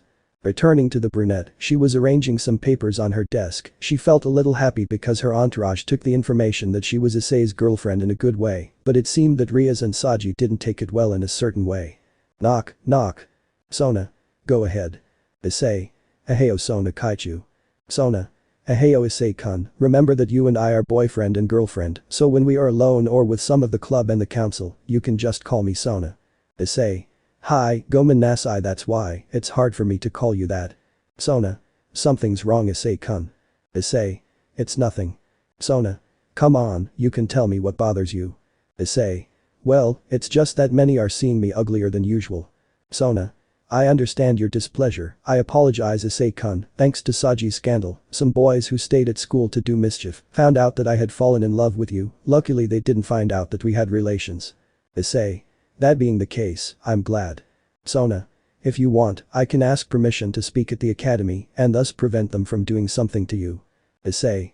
Don't worry about it, it makes me uncomfortable and all, but it makes me happy to know that everyone knows this. Sona. Why do you say that? Issei. Hugging the girl I want everyone to know that you are mine, only mine and no one else's. The girl's cheeks turned to deep red again, she looked up to see deep warm eyes that reflected love. Sona looked at him the same way, raised her toes a little and connected her lips with his, she didn't regret anything Issei was the man of her life because as I said before he did something that no other man had or would have ever managed to do, make her fall in love with him and include her in his harem. Or what do we have here? Issei. Not again this time who will it be? Sona. Wait that voice is from. The two turned their gazes to find a smiling Serafall, although that smile did not reflect what she should really do. Sona. Nervous 111 Sama. Issei. Leviathan Sama. Serafall. Hello Sotan, hello Sekiryuite-chan it's been a while, may I ask if I interrupted something between you two? The girl asked innocently with an Akeno-style smile. Sona, unlike Issei, was aware of her older sister's innocent smile, which was why she trembled with fear. Sona. Scared one Sama, I can explain it, you don't have to think badly about it. However, the magical girl did not listen to her and continued heading towards Issei, who trembled every time she approached. Serafall. Sekiryuite-chan, I'd like to talk to you about why you pressed your lips against my sister's, if you don't mind. Issei. Seraph-sama. Chapter 28. A Magical Girl in Love. Part 2. Sona Issei. One Sama Serafall Sama. Serafall. Innocent smile hello Sotan, Sekiryuite-chan. Sona. Nervous one Sama I can explain. Serafall. Sekiryuite-chan, may I ask you why you pressed your lips against my dear little sister's? Issei wanted to answer, but every time the girl took a step towards him, the pressure in the air was getting thicker, also his fear and terror was what caused his muteness. Serafall. How rude of you Sekiryuite-chan to Mayu, just ask you a question, and you flatly refused to answer. At the moment Serafall was in front of the brown-haired boy, he fell to his knees, apparently his aura of Demon King that was emanating when he was angry, was causing Issei to be suffocating. The surprising thing about all this is that the girl was controlling her fury, because if she unleashed all her power as Demon Queen, probably all of Kuo would be involved in chaos. On the other hand Sona wanted to help her boyfriend, but at that precise moment she preferred to speak. Sona. One Sama I beg you, leave Issei-kun alone, I can really explain to you what happened. Serafall. I can't Sotan Sekiryuite-chan hasn't answered me yet, her lack of respect is what makes her like this. Sona knew her sister perfectly, she knew that Serafall was doing that on purpose to not let Issei speak. Sona. Please you're hurting him. Sona, wanting to protect her beloved, stood in front of him, she didn't care in the least if she got hurt, as long as the brown-haired boy was okay, it was enough for her. Serafall, seeing her sister's action, immediately removed her demonic aura. She felt so much love for her sister that she didn't want to hurt her or even see a single scratch on her. Serafall. Okay Sotan, I'll let him talk.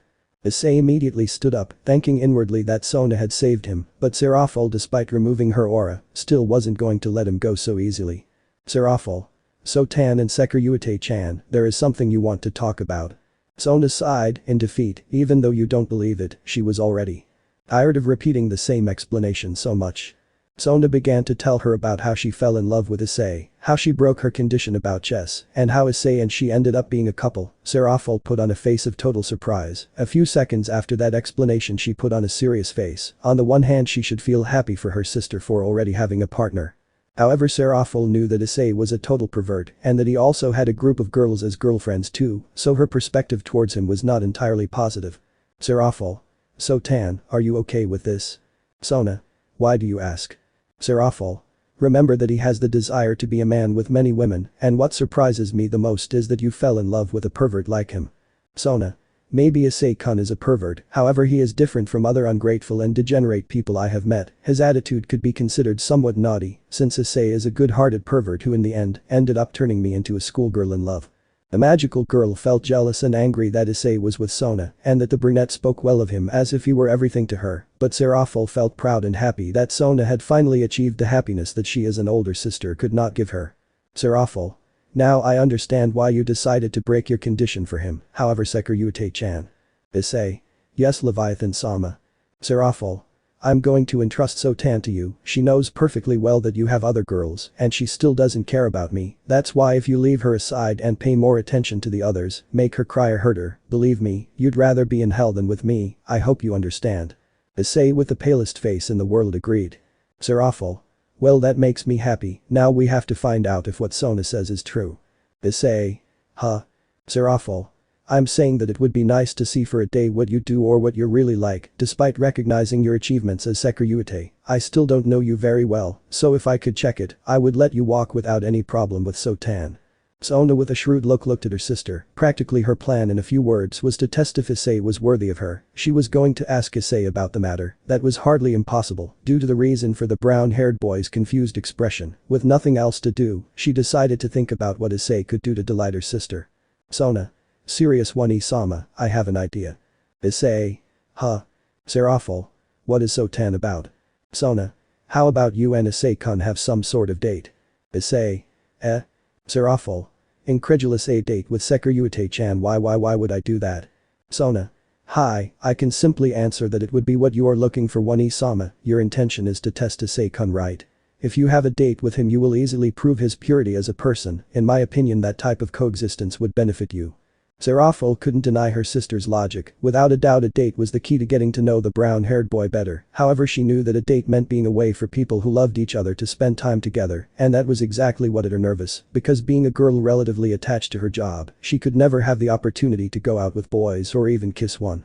Mainly work wasn't the problem, what was really problematic was the fact that in her free time, she spent the time visiting Sona, watching anime, and dressing up as a magical girl, to have fun or be on her television show, which was very famous in the underworld, however for all the above her love life was a total failure. Serafall, after thinking about it for a few moments, agreed to the date. Serafall. Okay Sotan, I'll go out with Sekiryute-chan. Meanwhile Issei cried internally, he had the idea that girls always ended up deciding something before even asking him. However it was not so bad, after all he was going to go out with a very beautiful girl, nobody knew, but Issei when he met Serafall had unconsciously fallen in love with her, he did not care at least if she was childish or a bit strange, he liked her just the way she was. Issei before entering the world of factions, due to lack of a girlfriend, he watched a lot of hentai with his two best friends, while Mitsuda liked those that had all kinds of lawless and mudahama, all that kind that had to do with teachers and students, he liked the type where magical girls appeared, in a certain way he wanted to be able to desecrate one. For this reason Issei when he saw Serafall could not help but fall in love with her. Sona. Issei-kun. Issei. Hey. Sona. You agree with this? Issei. Scratching his cheek, well if you put it that way that it's just a normal outing, I'll accept without any problem. Sona for a moment observed the light blush of the brunette, the idea she had was that maybe it was because a few moments ago his sister tried to hurt him, so going out with someone who had just threatened you, instead of happiness was the opposite. But however that was not the truth of his blush, as I said before Issei felt attraction towards the young Mao. Issei. Blushing, will it be this afternoon? Serafall. Of course Urzich's-chan only gave me a week's vacation, I want to get the date quickly to spend time with Sotan, if I don't achieve that I won't be able to show him my new magical girl moves. Seeing how the girl began to shed tears like a tantrum-throwing child, they had a drop of her sweat. Serafall really had a double personality. When it came to her family or the three factions, she behaved like a responsible and firm queen. However, the moment she left her job as a Mau, her attitude changed drastically to being a spoiled and tantrum-throwing magical girl.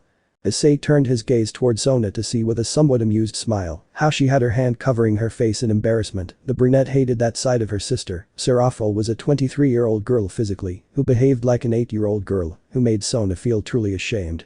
After classes ended, Issei went home to get dressed. Luckily for him, Rias had told Gasper, Kiba and him for some strange reason that they could have the day off. 4 p.m. Issei. Damn, I hope I'm not late. Seriously, this will be fabulous. A date with Leviathan Sama. I really love a lucky boy. The brown-haired boy arrived at the fountain where he had kissed Yuuma for the first time. Issei. Breathing heavily, at least get there first. Issei waited for about 7 minutes before Serafall showed up. Serafall. Sekiryuite-chan, I've arrived. I hope I haven't kept you waiting. Issei was stunned by what he saw. The brunette came wearing a beautiful pink dress. Issei didn't know what to say. Serafall really looked beautiful. Serafall for her part felt confused by Issei's gaze, who looked at her in a strange way. Serafall. Is something wrong, Sekiryuite-chan? Issei. I'm sorry, Leviathan Sama, it's just that you look very beautiful. The girl, when she understood the reason for the strange look, couldn't help but blush. Normally men looked at her with respect, admiration, lust, and in a way that they thought she was embarrassing or very strange for behaving like a little girl. However, Issei was showing her a normal look, which reflected that she was simply a young and beautiful girl, not an anime addict or a demon queen. Serafall. Blush is okay, enough of that, let's finish this quickly so I can be with Sotan. Issei. Yes, forgive my lack of respect. As they were walking towards the amusement park, Issei asked her if she just bought that dress. Serafall, with a pout, replied that Sona was very bad since she wanted to go on a date in her magical girl outfit, but Sona angrily replied that she couldn't go on a date in cosplay, so she quickly took her to a store. With no other choice, the girl decided to buy a pink dress. Since pink was her favorite color. When Issei heard her story, her expression changed to one of amusement. Although Sona did not admit it, she and Serafall, with all the sincerity in the world, had a great affection for each other. Upon arriving at the park, the brown-haired boy bought the tickets before entering the main gate. Issei. Well, Leviathan Sama, what do you want to do first? Serafall. With a sparkle in her eyes, can I really choose? Issei. Sure, you're the girl on the date, my main mission as a man is to make you have fun. Serafall. Excited, here we go.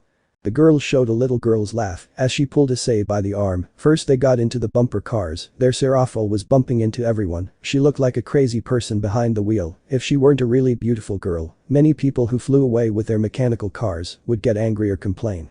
Serafall. That was fun, I liked bumping into other people. Issei.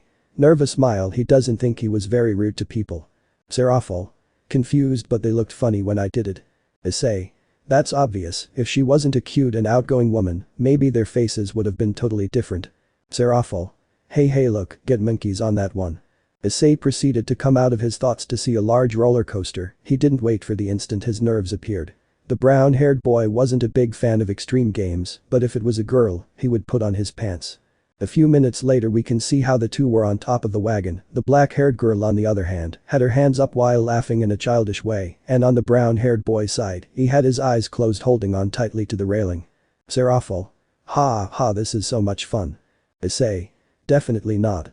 When he got off, the brown-haired boy was a little nauseous. Thanks to the fact that he was now a demon and a celestial dragon, he remained standing. If it weren't for that, he would be vomiting for the rest of the day. Issei. I'm glad it's all over. Serafall. Quick, let's go to those two. Unfortunately, Issei talked too much. The girl again pulled him by the arm to take him to the other extreme mechanical games. Maybe he suffered in the park, however not everything was like that. When they started to get on milder games, Issei relaxed and then began to have fun. What remained of the day, Issei and Serafall ate some cotton candy, popcorn and ice cream. They also entered the House of Terror, a kind of fourth dimension room, the cups, a superhero show, etc. They seemed like a couple. Before leaving the park, they went up on the Ferris wheel. Serafall looked amazed and happy from above at everything around her, the park, the city, the lights and the fireworks. Serafall. I can't believe the human world is so wonderful. Issei. Leviathan Sama, have you ever been to a park before? Serafall. Melancholic look, no, never, I have only come to the world a few times just to visit Sotan, since my work as a Mau requires a lot of time. Issei. And when I was a child. Serafall.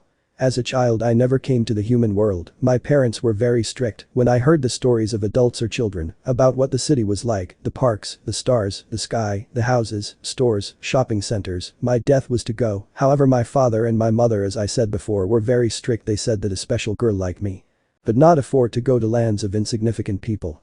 Issei. Is it like if a princess is not allowed to go to the peasant village?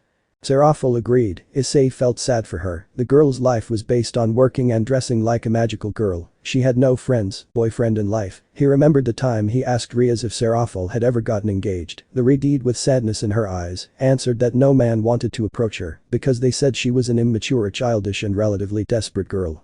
But Issei didn't care about that. Serafall was a great woman. The fact that she was a childish woman didn't mean she was bad. The brown-haired man, having a high tolerance, could resist her magical girl games. Issei.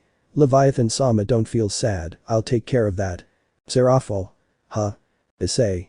Blush. Well, what I mean is that you can visit me as many times as you want. I would gladly take you anywhere. As a low-class demon, it is my duty to make the great demon queen Serafall happy. The girl had a sparkle in her eyes, seeing the sincerity of his words, his warmth and strong determination in her eyes. Her heart began to beat strongly. She finally understood why Sona fell in love with him. What her sister said was true. Since she entered the park with Issei, she observed his delicacy and his attention. Now with this, she knew that he really was a good-hearted person. When they left the park, Issei took her to dinner, to a restaurant similar to the one Sona and he went to. The surprising thing about all this is that the dinner was calm. Serafall ate serenely. The brunette was shocked. He thought the girl was going to make a scandal in the restaurant. He understood that you don't always have to judge people by their appearance. Because it was clear Serafall wasn't stupid, she knew perfectly well when she had to behave appropriately. 10 p.m. After dinner, Issei finally took the girl for a little ride on the lake. When they were on the boat, Issei and Serafall saw the beautiful night sky along with the stars around them. Then suddenly a man in another boat arrived a few meters away from them. He, with a guitar, he had begun to play a sweet melody. Issei and Serafall, thanks to the music, the environment or the atmosphere, began doing something uncomfortable for them. Serafall.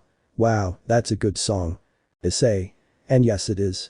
Serafall looked very warmly at everything around her. Maybe the environment was uncomfortable, but that didn't mean the scenery was pleasant.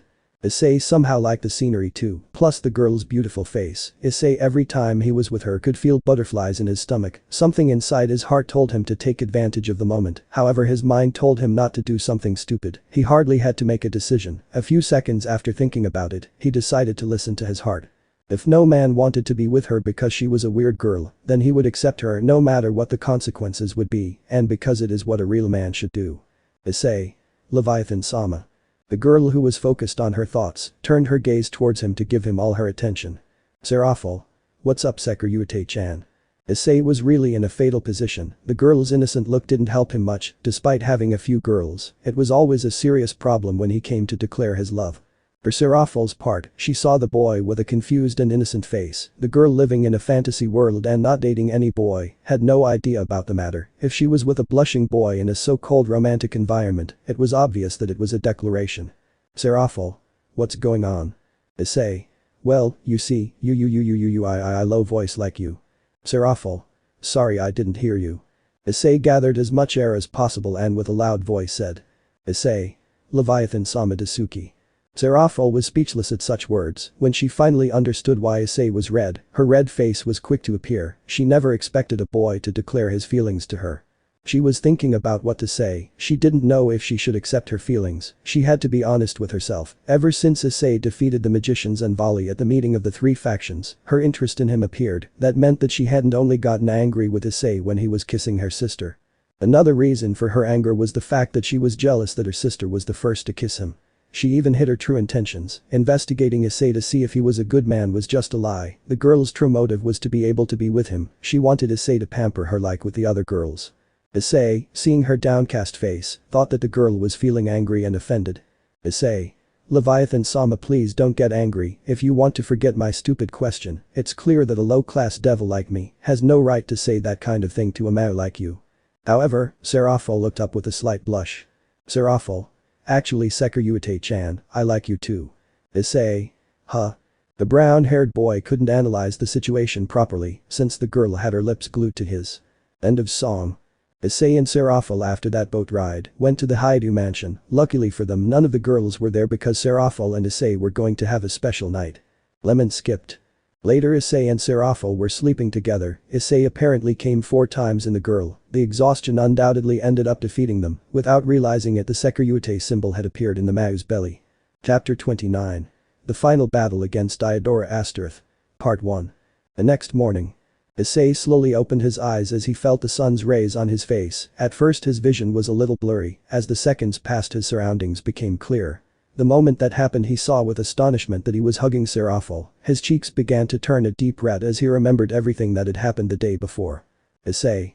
Nervous. Damn, what did I do? I had relations with the demon queen and Sona's older sister. This is very bad. If the girls and the other demons find out about this, I will undoubtedly be dead. Relaxing, but maybe it is not so bad. Leviathan Sama and I love each other. He was going to continue with his thoughts if it weren't for the fact that he felt a gaze, and indeed, when he looked at the girl's face, she looked at him in a sweet and loving way. Issei. Leviathan Sama. Serafall. Hello Issei-chan. Issei. Blush. What happened yesterday? Serafall gently covered Issei's lips with her index finger. Serafall. Don't worry about it, what's done is done.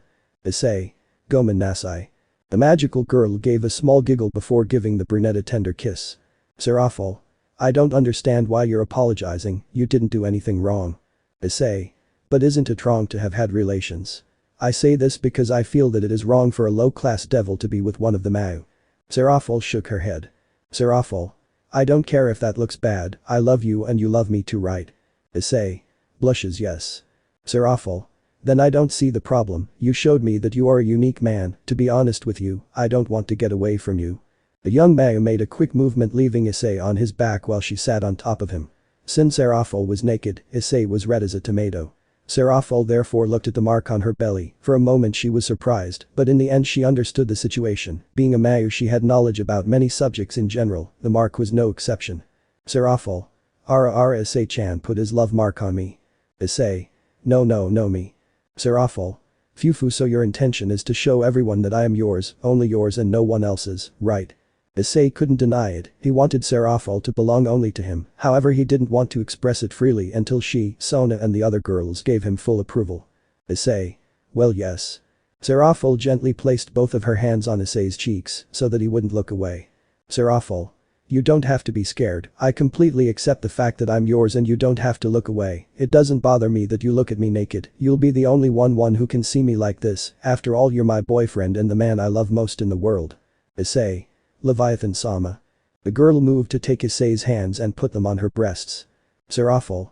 Please tell me like you told me yesterday, Issei-chan, your magical girl asks you. Issei, upon hearing those words, remembered that at the time of having hex with Serafall, he told her Sera-chan. Issei. Okay Sera-chan. Serafall. Issei-chan Dasuki. Issei was speechless, seeing the blushing and innocent face, which reflected love, his heart was beating strongly. Serafall was incredibly beautiful. Without further ado, with a sparkle in his eyes, he prepared to answer the girl. Issei. I love you too, Sera-chan. The girl leaned her body to kiss her lover. Minutes before. 10 girls were walking towards the mansion. Rias. I'm glad we're almost home. Ikeno. Yes, you're right Rias, since we left club activities very late, we had to go to my house since it was the closest. Murayama. Damn, being the president of the Kendo club and at the same time being a member of the occult club is not nice at all. Asia. I'm so sorry Murayama-san, it must be very tiring for you to be in 2 clubs. Zenovia. Mischievous look. Well, that doesn't really matter to her, as long as she's with her Issei-kun, she'll be able to deal with 2 clubs, or am I wrong? The brunette turned red after hearing the statement. Murayama. Well, what does that matter to you? The girl said it indifferently. Koka. Kuku, your face reflects what is obvious, you are definitely in the club for Issei Naya. Koka stated in a mocking manner. Kaneko. I support Koka. One Sama is there for Issei senpai. If you ask why Koka and Kaneko removed the term Sama, it is because Issei asked them to stop calling him that, since he did not want them to know his status with the 2, and for the simple fact that he felt uncomfortable being called that. Yuuma. By the way, thank you very much for joining us, Sona Kaichu. Sona. I don't really care, I wanted to stop by to see Issei-kun, and by the way Yuuma, I would appreciate it if you called me without formalities when it's just us. Ikeno. Sona is right Yuuma, after all we are Issei-kun's girls. Yuuma. I think you're right. Sona. I really appreciate that you accepted me to be with him. Rias. Well, you love him and he loves you, plus I've known you since we were little girls, I know you're a good woman who wouldn't do anything bad to Issei. The others all approved in approval. Sona. Arigato. Irina. Speaking of which, I'm surprised that Darling and the Hyoudou Leviathan went on a date. Kuroka. It's true, I wonder how Issei Naya's date went. Issei's 10 females arrived at the entrance of the mansion. They entered quietly to surprise their brunette, Rias and Yuuma, as always going to prepare breakfast, since they could not enter Issei's room to greet him affectionately for obvious reasons. However, before they could separate from the others, they all heard strange noises coming from Issei's room. Issei's room. Serafall. Dasuki Issei-chan. Issei. I love you too, Sera-chan. The Hyoudou leaned her body to kiss him on the lips. The moment she did so, a charge of pleasure ran through Issei's body. The brown-haired boy was now the one who changed Serafall's position. She was below while he was above. Instantly the girl understood the brown-haired boy's intentions. Serafall. Wow, Issei-kun, you want to put that inside me again after having taken away my purity. Lemon skipped. Serafall. But if it's Rias-chan and Sona-chan, I see that they interrupted my moment with my boyfriend Issei-chan. Sona. Dark look when Isama, what does all this mean? The girl got up to sit on the bed. Serafall. I don't know what you mean, Sotan, I just wanted to have love with Issei-chan, after all, yesterday he took my virginity. The girls turned robotically towards the brown-haired boy. Issei. Kai girls, I can explain it. Rias. Issei, can you explain to us what Serafall-sama means when she says that you made love to her? Issei. Well you see Serafall. Come on Issei-chan, don't you want to tell him how you made me yours yesterday? In a mischievous and erotic way the Hyoudou hugged Issei. While that was happening, a murderous aura began to emerge from the women. The Keno. Anada continues with his perversions, I wonder what we should do. Rias. We are worried about you. Sona. Well, you sleep with my sister. Yuuma. You really are a hopeless pervert. Issei. Wait, you just have to listen to me. All. Issei. Wait, put down those knives and chainsaws. Some time later. Issei sat on his knees in the living room, his face was drawn in an anime-style whimper. Luckily for him, Serafall avoided being touched. After calming down they prepared to talk seriously about the matter. The girls relaxed upon understanding what had happened, but that didn't mean they were happy about the brown-haired boy's actions. Sona. Issei-kun, we accept the fact that you are with my sister, she loves you, and you love her too, there is no problem with that. Rias. We also accepted that you had more women. Sona. What was not in our terms is your perversion. Rias. Don't be with other women without our consent, we forgive you this time because we already know Serafall. Sona. But if you do perverted things with another girl we don't know. Rias. We are going to punish you severely, and I don't care about the fact that you don't talk to me or that I'm your girl, if I see these perversions of yours again, I will punish you severely as your butchu. Sona. And I eat like your kaichu. Rias and Sona. It's clear. Issei. Crying an I'm style high. Serafall. Come on girls, don't punish my little dragon, he just wanted to be with me. Serafall, already dressed, walked towards Issei to hug him. Serafall. Cuddling her face, my boyfriend is really cute. The girls, seeing such a scene, put on a jealous face, all of them in the blink of an eye, were already fighting over Issei, each one even pulling him in various directions, in order to keep him for themselves. He's mine, no, he's mine, leave him, no, he's mine. Issei. Girls. The next morning. Issei entered the academy normally, although his entire harem was very attached to him. With the arrival of Serafall, the girls had become more possessive than usual, and as always, the brown-haired boy received many death glances. Issei. I should be happy after all, perverted thought, I have several beautiful girls around me with big breasts. Classes went on normally, however when it was time to be in the occult club, a specific person went to visit a blonde with emerald eyes, since his intention was to negotiate with Rias to take her to his palace, it was none other than Diodora Astareth. Diodora. Please my dear Asia, come with me, I promise I will make you happy. Leaning down to give a kiss to the back of her hand. Issei. Hey you. When Issei touched the demon's shoulder, he reacted abruptly by removing the brunette's hand. Diodora. Don't touch me, a dirty dragon like you isn't allowed to touch me. Issei. Damn. Plop dot. Surprisingly, Asia gave Diodora a hard slap. Asia. Don't you dare insult Issei-san like that. Diodora. I see, then I will have to go, since Rias Gremory does not agree to let you go into my arms, then I will find another way to take you with me. Issei stood in front of Asia with strong determination. Issei. Don't even try it. Asia belongs to the Gremory family, I won't let a ruffian like you even touch her. Asia. Issei-san. Diodora. I don't care what a disgusting demon like you think, sooner or later I will take Asia. And there is no better time than the rating game to do it. When you lose and are left in pieces, I will claim Asia as my prize. Issei. TSK. Diodora left the room with a ghoulish smile on her face. Everyone was clearly furious, especially Issei. The brown-haired boy hugged the blonde in a quick movement, causing the blonde to blush instantly. Issei. Don't worry Asia, I won't let anyone take you away from me, even if it leads to me being hated for killing an important demon. Asia. Blush Issei Sammy. Where's my little dragon? Without being able to analyze who the voice was from, the door suddenly opened revealing a Serafall dressed as a magical girl. Serafall. Issei-chan. Issei. Will it be Chan? Serafall. Your magical girl came to see you. The girl instantly tackled Issei, knocking him down in the process. Besides Koka, she was the second girl to show her affection in that way. The girls, after coming out of their trance, looked at the girl with murderous eyes. Even though Serafall was a Mau, it didn't mean they could let her do whatever she wanted. Serafall. I missed you Issei-chan. Issei. Sera-chan, it's only been a day since we saw each other. Serafall. For me it felt like an eternity, I already wanted to hug you, kiss you.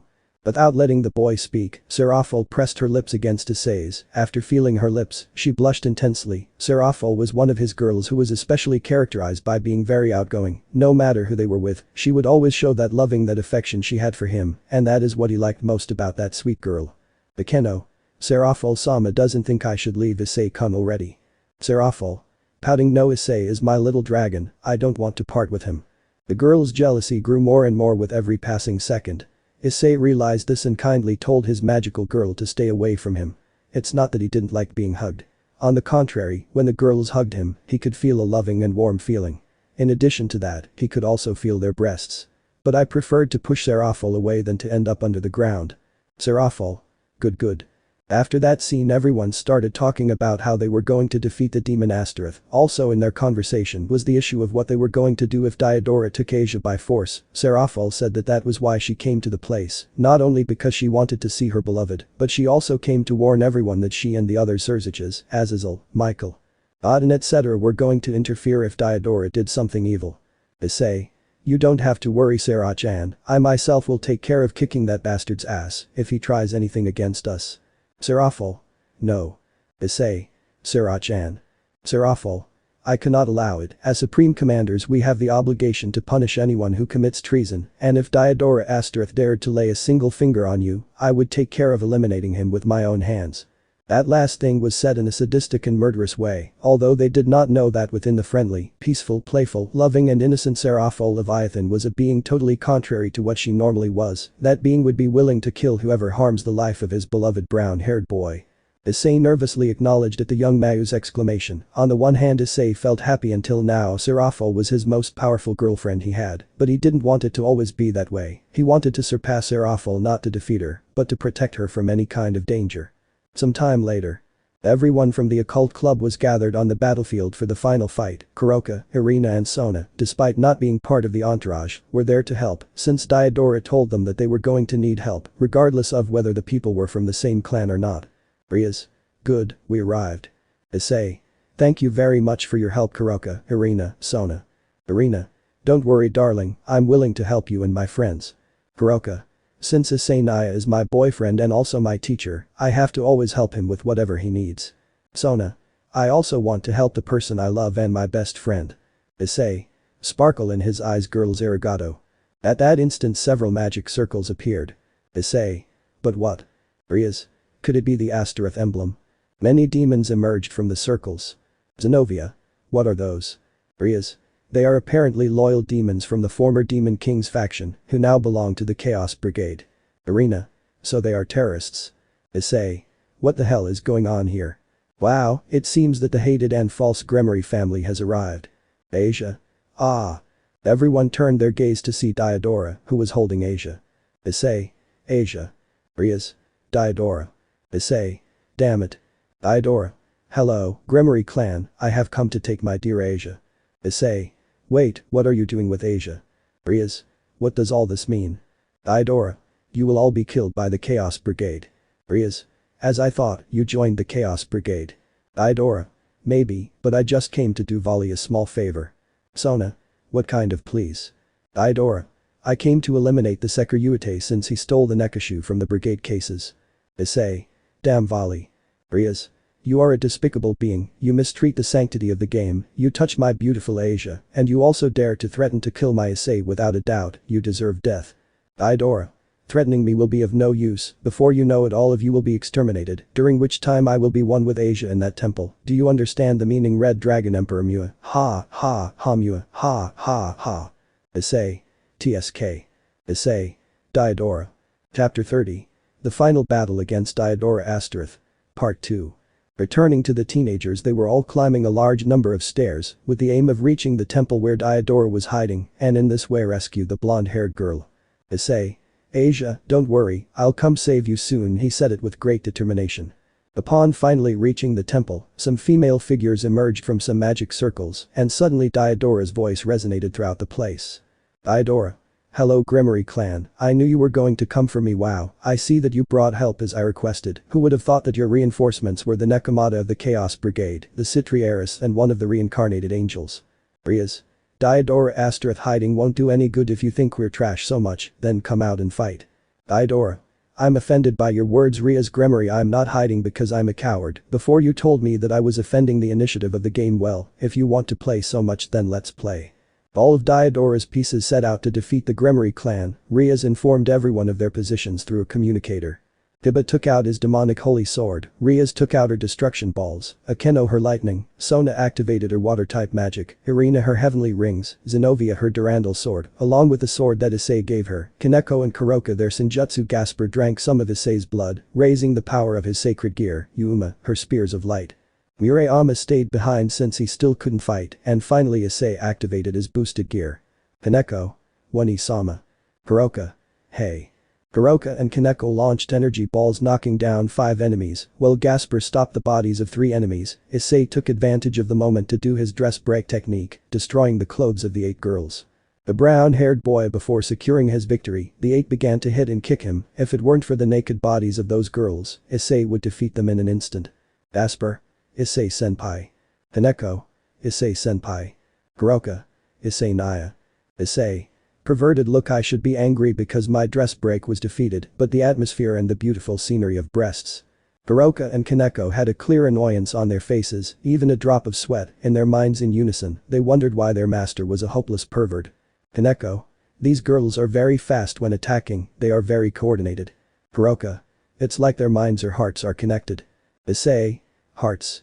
Issei. I see, it's time to use my new secret technique.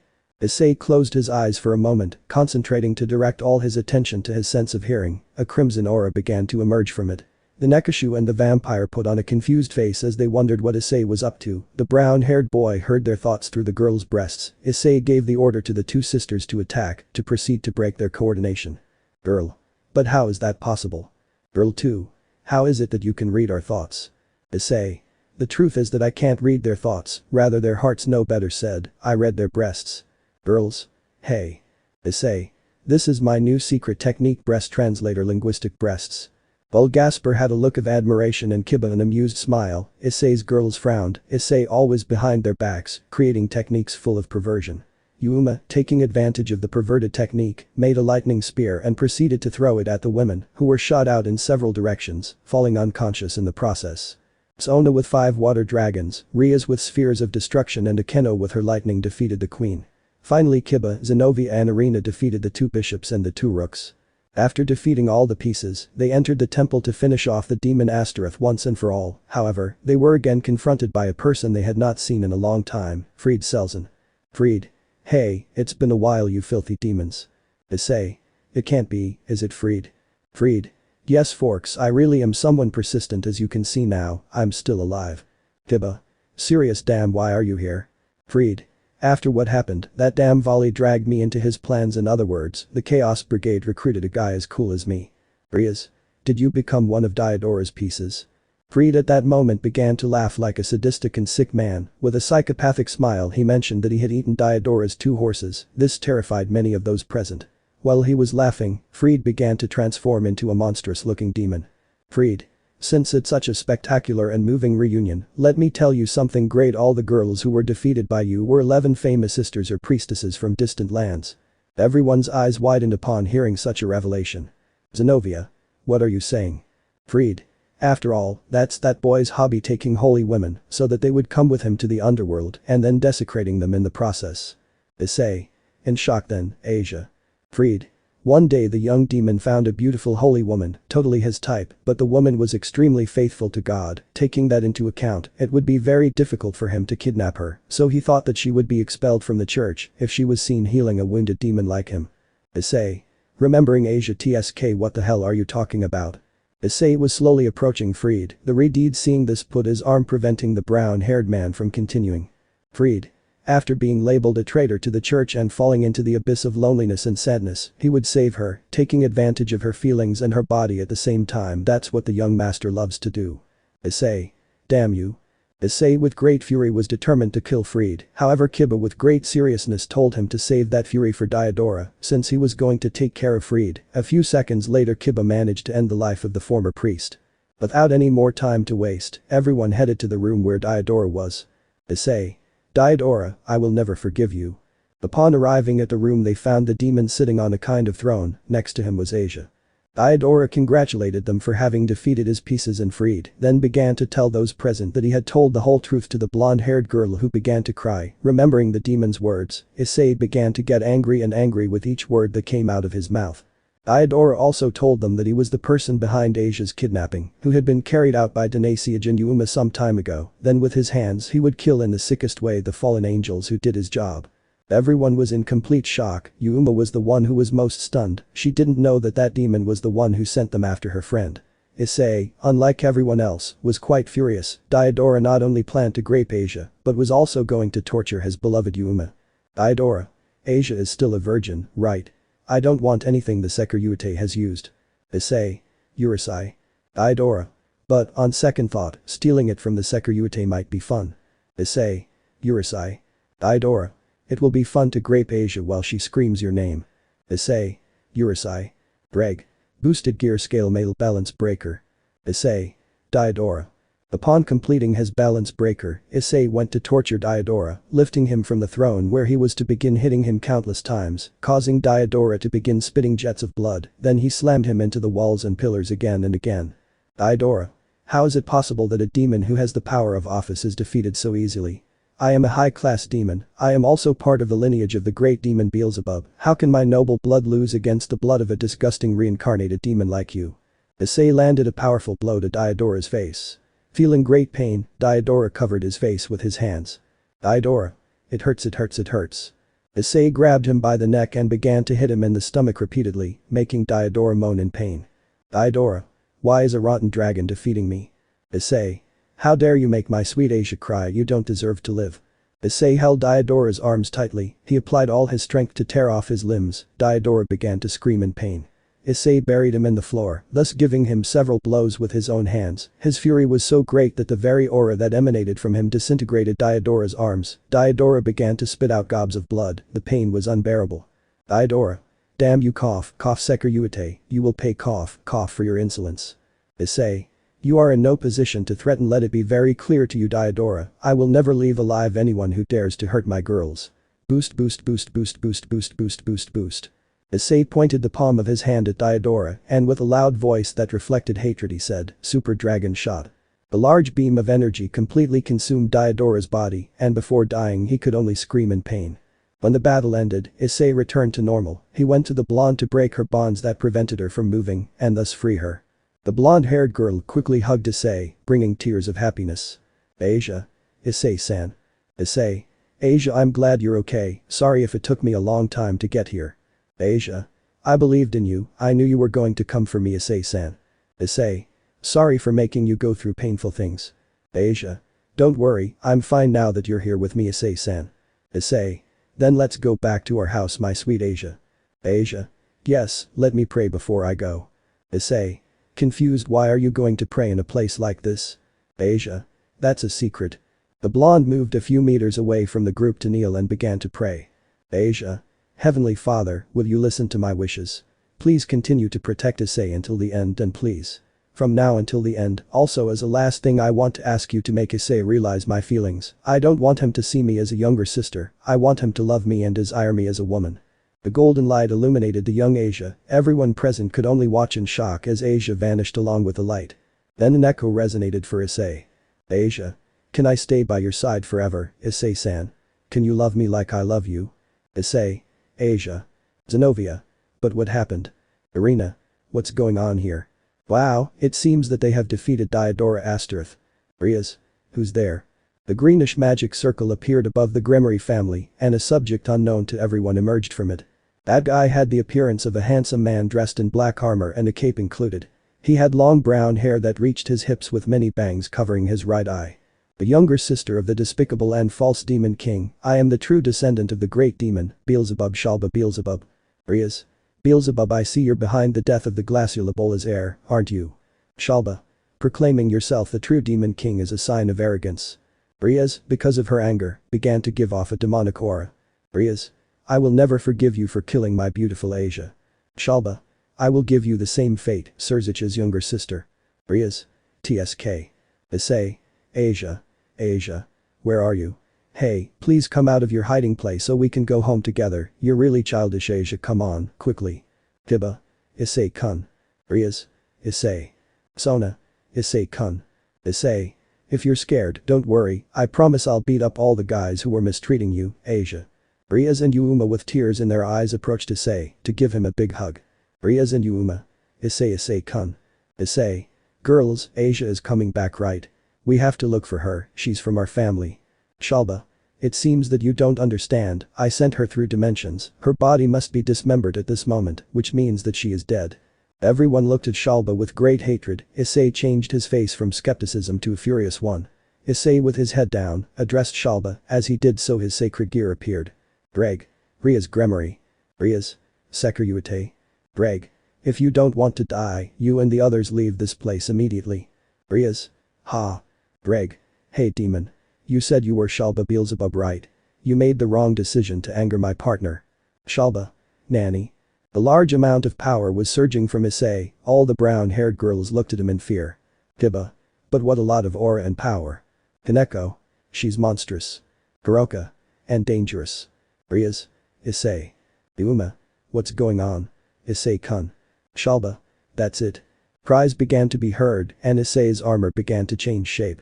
Meanwhile, Azazel, Serafall and Serzich's were fighting the Chaos Brigade army and the demon cruiser Asmodeus. When Serzich's ended their existence, the three of them felt Issei's aura grow drastically. Serafall, having Issei's mark, could feel his hatred, his pain, and his sadness. Serafall. Issei-chan. Returning to the others, Issei continued to increase his power, at the same time a chant sounded from his being. I, the one who awakened to the two heavenly dragons who stole the beginning of God's domination, I laugh at the infinity and despise the dream, I will become the red dragon of domination and I will sink you into the depths of the crimson purgatory. Juggernaut Drive. At the end of the song a new armor was finally completed. Issei. Rai. All the girls at that moment began to moan in pain, Kiba and Gasper wondered what had happened to them. Kiba. Akeno-san, Irina-san, what do you have? Gasper. Kaneko-senpai, Kuroka-senpai. Kiba, very worried about his friends, tried to find out what was wrong with them. He and Gasper discovered that the mark on their bellies was glowing brightly. Apparently, they all felt a sensation very similar to fire, in other words, they felt like they were burning. On Serafall's side she was being rescued by Azazel and Serzich's. Azazel. Hey, are you okay? Serzich's. What do you have, Serafall? Serafall. Breathing heavily, it's the mark is burning me. All the girls before the temple were destroyed moved away so as not to be hurt as they watched Shalba and Issei's fight. Tears came out of their eyes, just like with Serafall, they could feel the pain and sadness of their boyfriend. Thanks to the strong determination and strength they had because they wanted to help their beloved, they could amazingly resist the pain caused by the mark. Returning to Issei and Shalba's fight. Shalba. TSK damn Sekiruite, how dare you take my arm? Issei. Rai. Shalba. I will give you a trial for your insolence. A strange purple mark appeared on Shalba's palm, proceeding to create a golden light around Issei, the same one he used to finish off Asia. However, Issei used divine dividing to absorb the attack, surprising Shalba. Shalba. Damn heavenly dragons, I won't let an inferior being defeat the next great demon Beelzebub. Shalba launched a powerful beam of energy to defeat the brown-haired boy, however Issei countered the attack with a powerful dragon shot that came out of his mouth, thus disintegrating Shalba's remaining hand. Shalba. Damn you. Issei stood in front of Shalba, opening his chest armor to reveal a green sphere, which suddenly began to glow brightly. Boost boost boost boost boost boost boost boost boost boost boost boost boost boost boost. Shalba. Monster is that the power of the dragon of domination. Boost boost boost boost boost boost boost boost boost boost boost boost boost boost boost. Akeno. This is bad if we don't get out of here. Sona. That power will finish us off. Arena. Yes, we go better. Kiba. But you. Yuuma-chan. Rias and Yuuma were the only ones who didn't want to leave, rather they wanted to go reassure the man they loved. Kiba and Sona carried each one and then flew away at maximum speed. Boost boost boost boost Long Ina Smasher. The large energy cannon was fired towards Shalba. Shalba. Damn you Hakuryuku Sekiryuite. The energy ended up consuming Shalba. After that moment Vali and the rest of the Chaos Brigade appeared. He traveled through the dimensional fissure and felt Issei's power and also found Asia's body, who was still alive. The girls thanked him from the bottom of their hearts for the heroic act that Vali performed. Then all the girls with tears in their eyes begged Vali to save Issei. He agreed to save Issei, making the girls happy. Vali chanted a few words, proceeding to transform his armor into the Juggernaut drive. The white-haired man gave Issei a few strong blows, knocking him down. Rias and Yuuma took advantage of Issei's distraction to go to him and bring him back to his senses. However, Issei noticed this, hurting them with several attacks and destroying their clothes, leaving their breasts exposed. Yuuma. Issei-kun, please react. Rias. Issei is coming back to us. Issei's mind. Issei. Where am I? Everything is very dark. At that moment all his girls appear. Issei. Girls, what's going on? Why? Sona. Issei-kun, get out of our lives. Issei. Huh? Rias. We don't want a weakling like you. Yuuma. You're just a nobody who doesn't deserve our love. Akeno. And our bodies. Issei. Why do they say that? Arena. How could we be with someone like you who can't even protect himself? Zenovia. And he can't keep his promises either. Asia. That's right. Issei turned to look at Asia, very surprised. Issei. Asia, you continue. Asia. Yes, but it wasn't thanks to you, Issei-san. You promised me that we would always be together, but Diodora and Shalba ended up killing me. Murayama. That's why we decided to go with a man who deserves our love and our body. Hiroka. If she's right, I don't know why I let myself be subdued by you. I think I should have stayed with him and given him my virginity. Kaneko. Since he would be a good master for both of us. Serafall. I want him to be my demon king, so I can be his cute servant. Issei couldn't believe what he was hearing. The girls were leaving him aside. At that moment they all disappeared from the place. Issei. Girls, where are you? Vali. I see you're still persistent. Issei. It can't be Vali. Issei turned to see Vali sitting on a kind of king's throne. Next to him were all his naked girls, hugging him. Issei. Vali, what are you doing? Get away from them. Vali. Even if I explain it to you 1,000 times, you don't understand the situation. They belong to me now. You see what causes your weakness? It's the reason why these beautiful girls betrayed you. Rias. If our new boyfriend is right, you don't deserve to be the king of the harem. Akeno. Now, I think Vali would please me more in bed. Yuuma. I would like to travel back in time to meet Vali 1,000 times before you. All. You are nothing. Vali began to laugh evilly. Issei felt his heart explode into 1,000 pieces. He threw himself on the ground and began to cry inconsolably. Issei. Ah. The brown-haired boy hadn't noticed, but Vali's body and laughter had begun to change. The figure was now Loki. Loki. Yeah, keep it up, you'll be completely corrupted. Damn kid, Mew, ha Mew, ha. Outside Issei's body. Issei roared louder and louder with every second. On the girl's part, they had a shocked face while streams of tears came out of their eyes. Having the Sekiryuite mark, they were mentally connected with Issei. They saw how some clones of them began to tell him things that they would never say ever. Rias. Issei, we would never say that. Yuuma. It doesn't matter if the Hakuryuku is the strongest of the two. It doesn't matter if another more handsome or more powerful man arrives. Rias. Don't worry about the other men, we only want you. Yuuma. All of us would never betray you if you weren't with us. Rias. We have no reason to live. Yuuma. After all. Rias and Yuuma. We love you. The tears that fell from his eyes fell on Issei. The great monster stopped his violent attacks and his roar, remaining like a statue. Issei. Rias, Yuuma-chan. The darkness surrounding him lit up. 2 bodies lay on top of him, embracing him lovingly. Issei. Girls. Rias. We will never leave you alone, Issei. Yuuma. We will always be with you to give you love. Rias. No matter who says it or writes it, the love we all have for you is so great that the subject of betrayal is forgotten. Issei. Shedding tears. Yes, arigato girls. The Juggernaut drive armor shattered and Issei slowly fell into the arms of two girls he first fell in love with. A few minutes later he slowly opened his eyes, seeing all the girls staring at him with tears of happiness. Yuuma. Issei-kun. Rias. Issei. Bakeno. Anada. Murayama. Issei-kun. Hineko. Issei-senpai. Kuroka. Issei Naya. Zenovia. Issei. Arena. Darling. Sona. Issei-kun. Asper. Issei-senpai. Issei. You Marias and guys. Bakeno. I'm glad you're okay, Anada. Issei. Yes, arigato. Suddenly Issei turned his gaze and met Asia. Issei. Asia. Tiba. Vali found her in the dimensional rift and saved her. Vali. It was just a pure coincidence. Issei walked towards the blonde, trying to wake her up. Asia slowly opened her eyes looking warmly at Issei. Asia. Issei-san. Issei. Asia, I'm glad you're. The blue-haired girl threw Issei, hugging Asia while crying. Zenovia. Asia, Asia, Asia. Asia. Zenovia-san, what's wrong? You're taking the air out of me. Zenovia. Asia, are we friends? Asia. Yes. Zenovia. Will we always be friends? Asia. Yes. Zenovia. Then don't leave me again. Asia. Don't worry, you and I will always be friends.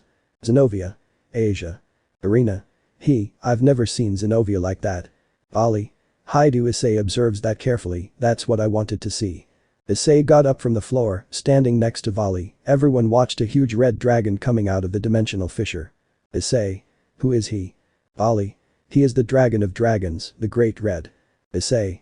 Great Red. Vali. He is the true Red Dragon God Emperor. He chooses to live in the dimensional fissure and fly for all eternity. Office's purpose is to live there, well my goal is to defeat him. Issei. Your goal? Vali. I want to be the true White Dragon Emperor. Vali. The White Dragon God Emperor, one day I will defeat Great Red.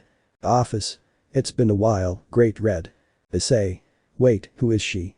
Arena. It's true, she was here a moment ago. Vali. She is the Dragon God of Infinity, the Dragon Office Ouroboros. Rias. What did you say? Murayama. Then she. Kuroka. She is the leader of the Chaos Brigade. Office. Someday, I will definitely get that silence. Vali. Hyoudou Issei. Issei. What's up? Vali. Do you wish to defeat me? Issei. Yes, of course I won't let you get ahead of me, I will be the strongest to always protect my girls. The girls blushed upon hearing that statement. Vali laughed amusingly. Vali. You really are interesting, get stronger, Hyoudou Issei. Vali turned his gaze to the former member of the Chaos Brigade. Vali. Kuroka. Kuroka.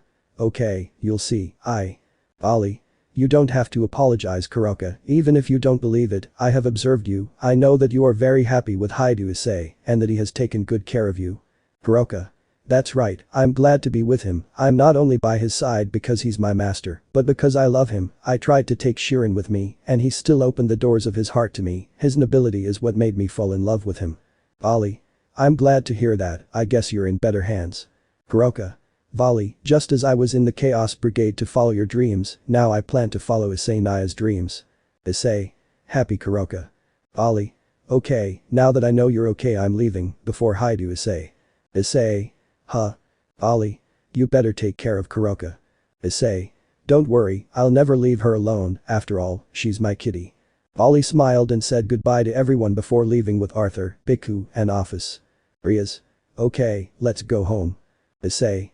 I think it's a great idea already strange. Out of nowhere Issei fainted on the floor, scaring everyone present. Issei. Well, a few kilometers away.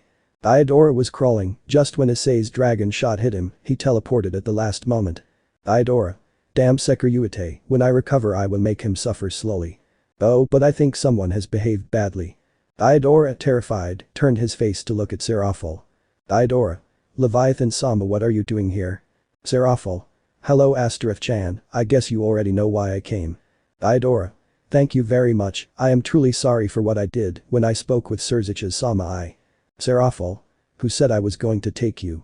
Iodora. Huh. The limbless demon watched in surprise as Serafall's eyes had lost their sparkle. Iodora. Leviathan-sama. Serafall pulled out a huge knife through a small circle. Iodora. Wait, what are you going to do? Serafall. Ku, you think I'm going to let you go after what you did?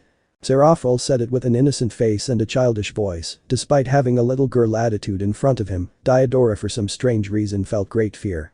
Serafall. Someone who hurts and makes my little dragon cry doesn't deserve to live. Diodora. Terrified, please wait, if you kill me without me receiving a trial first, you will be punished. Serafall. Maybe you're right but nobody has to know, right? Diodora. Get away from me, you crazy hitch. Serafall. Psychopathic laughter. I wonder how much delicious blood you have in your body. Diodora. No please, I beg you. Extra from chapter 30. Gremory Mansion. After the defeat of Shalba and Astaroth, the Gremory clan was nervously sitting on a couple of sofas. We can say that the main reason for the look is due to the fact that Issei lost consciousness when using a powerful armor, whose name is Juggernaut Drive. Now in the room where a certain brown-haired boy slept, Asia was in charge of healing him on Azazel and Ria's orders. By constantly training the healing ability of his sacred gear during the beginning of the vacation, the ability to heal was faster. That way, Issei's arm would heal faster. While later Issei opened his eyes wide, when his consciousness came back to him, he felt a body emanating warmth in his chest. He lowered his pupils, carefully observing the blonde lying on top of him. Issei. Ha. What is Asia doing here? It's so strange waking up next to her. Asia suddenly opened her beautiful emerald eyes, looking with joy at her beloved brown-haired boy. Asia. Issei-san. Shedding tears. Issei-san, you're awake. Asia suddenly hugged Issei, causing Issei to blush at the act. Issei. Hey Asia, what? Asia. Issei-san, I'm glad. Thank goodness you're okay. Minutes later. Issei. I see, then you healed my wounds. Arigato Asia.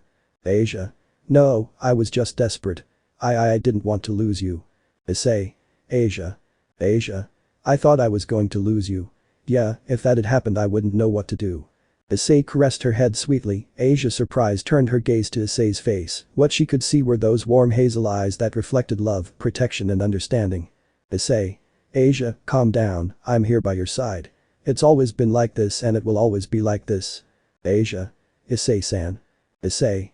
I told you once, no matter who comes for you or who wants to take you away from me, I will always be there to protect you, because I am your hero and your guardian angel. Asia. Blushed and happy. Thank you very much, Issei-san.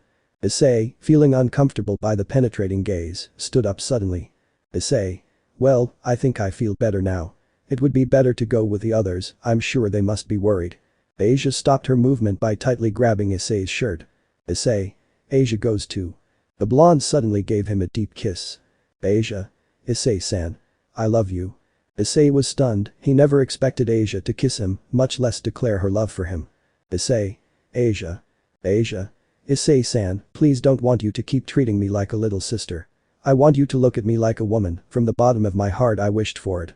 Issei-san, I was sad because you were with the other girls, however I never gave up. I always had that illusion of being able to be yours, that you would want me. Issei. Asia, you don't know how happy it makes me to hear that. I'm really sorry, without you seeing it I was watching you, and that's because I had fallen in love with you. Asia. Issei-san then. Issei. Since the first day I saw you, I've been in love with you. But I thought that we couldn't be together. You look so delicate and innocent that I promised myself that I would never touch you. I didn't want you to see me in a bad light, that's why I decided to treat you like a sister.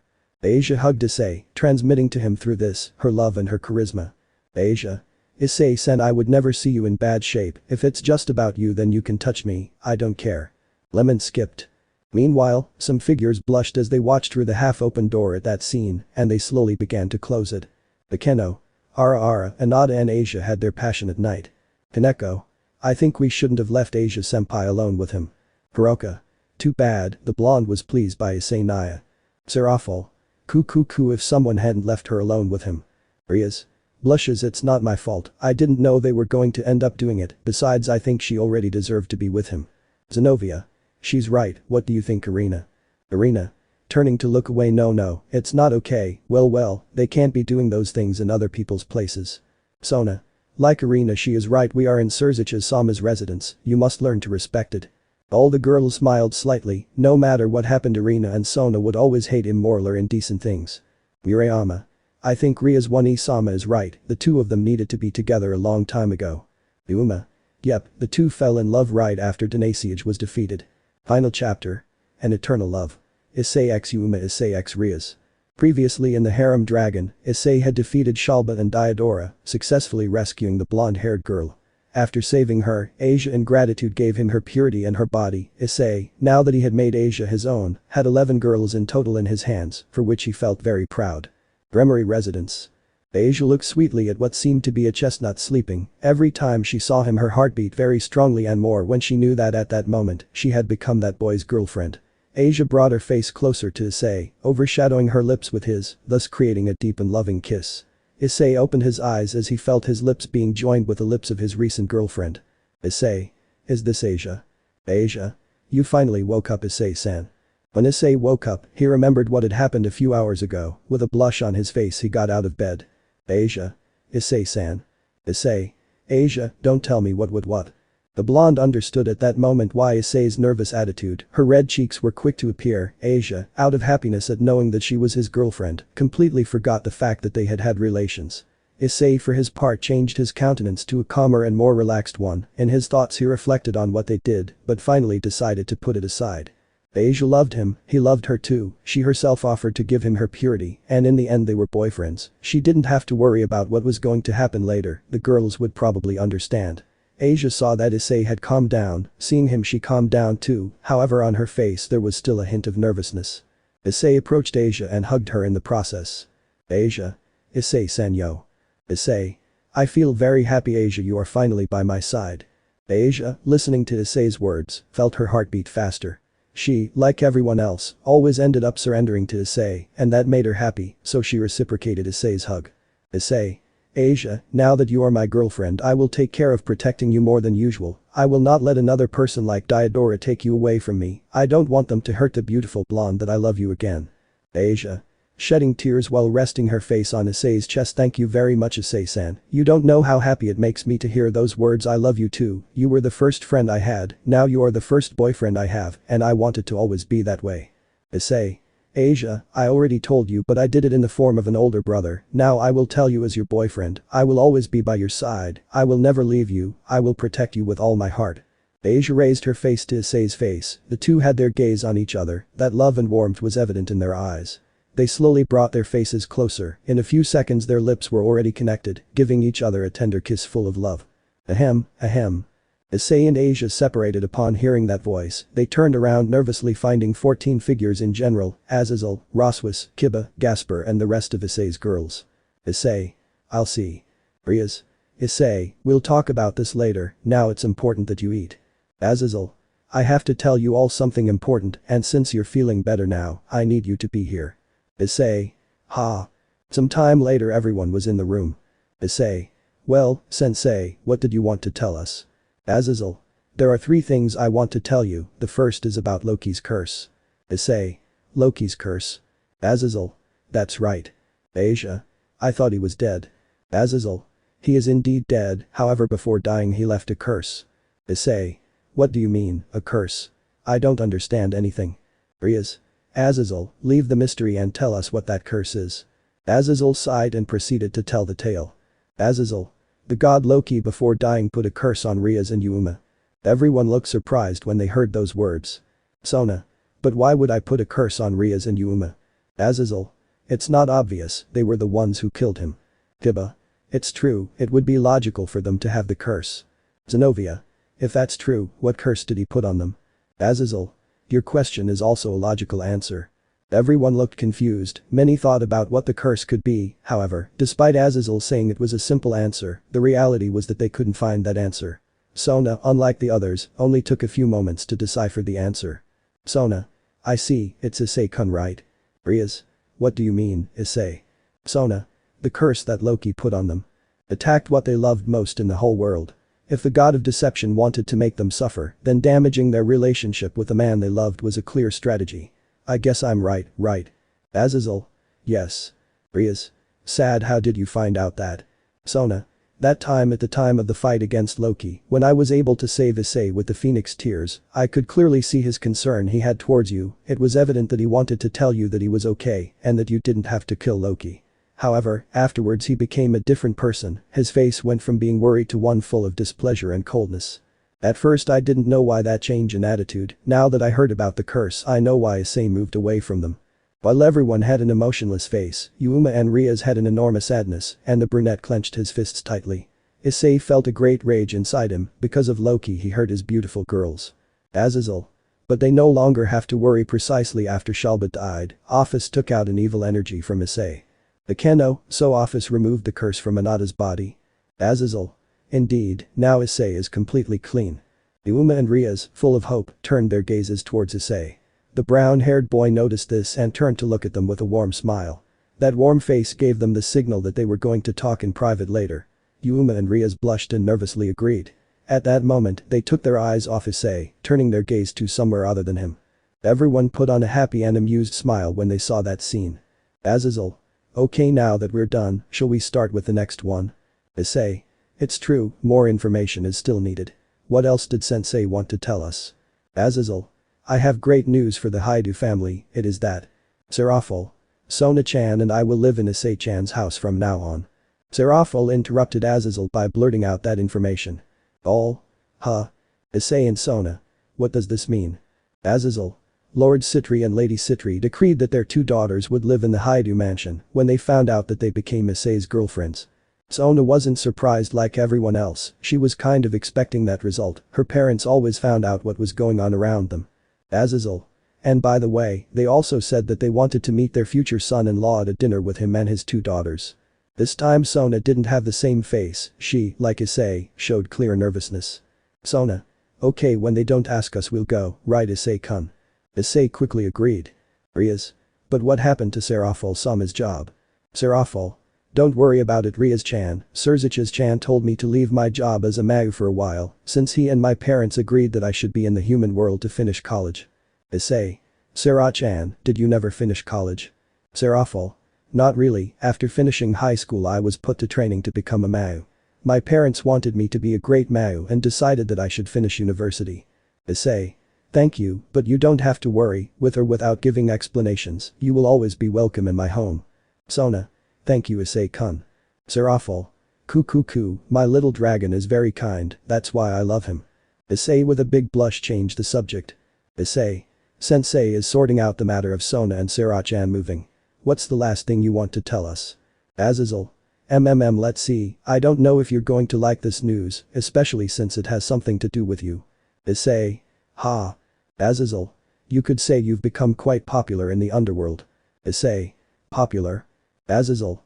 Thanks to the fact that during these last months you have defeated different enemies and defeated several terrorists, you are a hero, and that is why the children named you Harem. Issei. Harem. Murayama. The dragon of the harem. Azazel. Ah, Issei is already a celebrity, and he's going to become more so since they're making preparations for his new show. Azazel turned on the television that was in front of everyone. Issei TV, I am Hyoudou Issei, I won't let my girls be hurt, I will protect those heavenly breasts, I will be unbreakable, as long as I have pretty girls to protect, I will surpass the gods if necessary to take care of my girls, I may be a pervert, I may be a weakling. I may be stupid, but I'm not a bastard who leaves his girls alone, the breasts are mine, I don't care if there are enemies stronger and smarter than me, because I will be the Harem King. Issei. He saw on television everything he had achieved, in the documentary they showed his fights and how he rescued all his girls. He saw the fight he had with Denasiage, with Razor, with Kakabiel, with Vali, with Loki and Diodora, also as an extra they showed how he defeated denied demons, the fallen angels who rebelled, the magicians and the Chaos Brigade. Narrator. Don't miss the Harem Dragon coming soon. The documentary had ended and Azazel turned off the television. Azazel. It's still in development, I think the kids are making a song about you. Issei. I don't know what to say, I'm stunned. Asia. It's amazing Issei-san is famous. Serafall.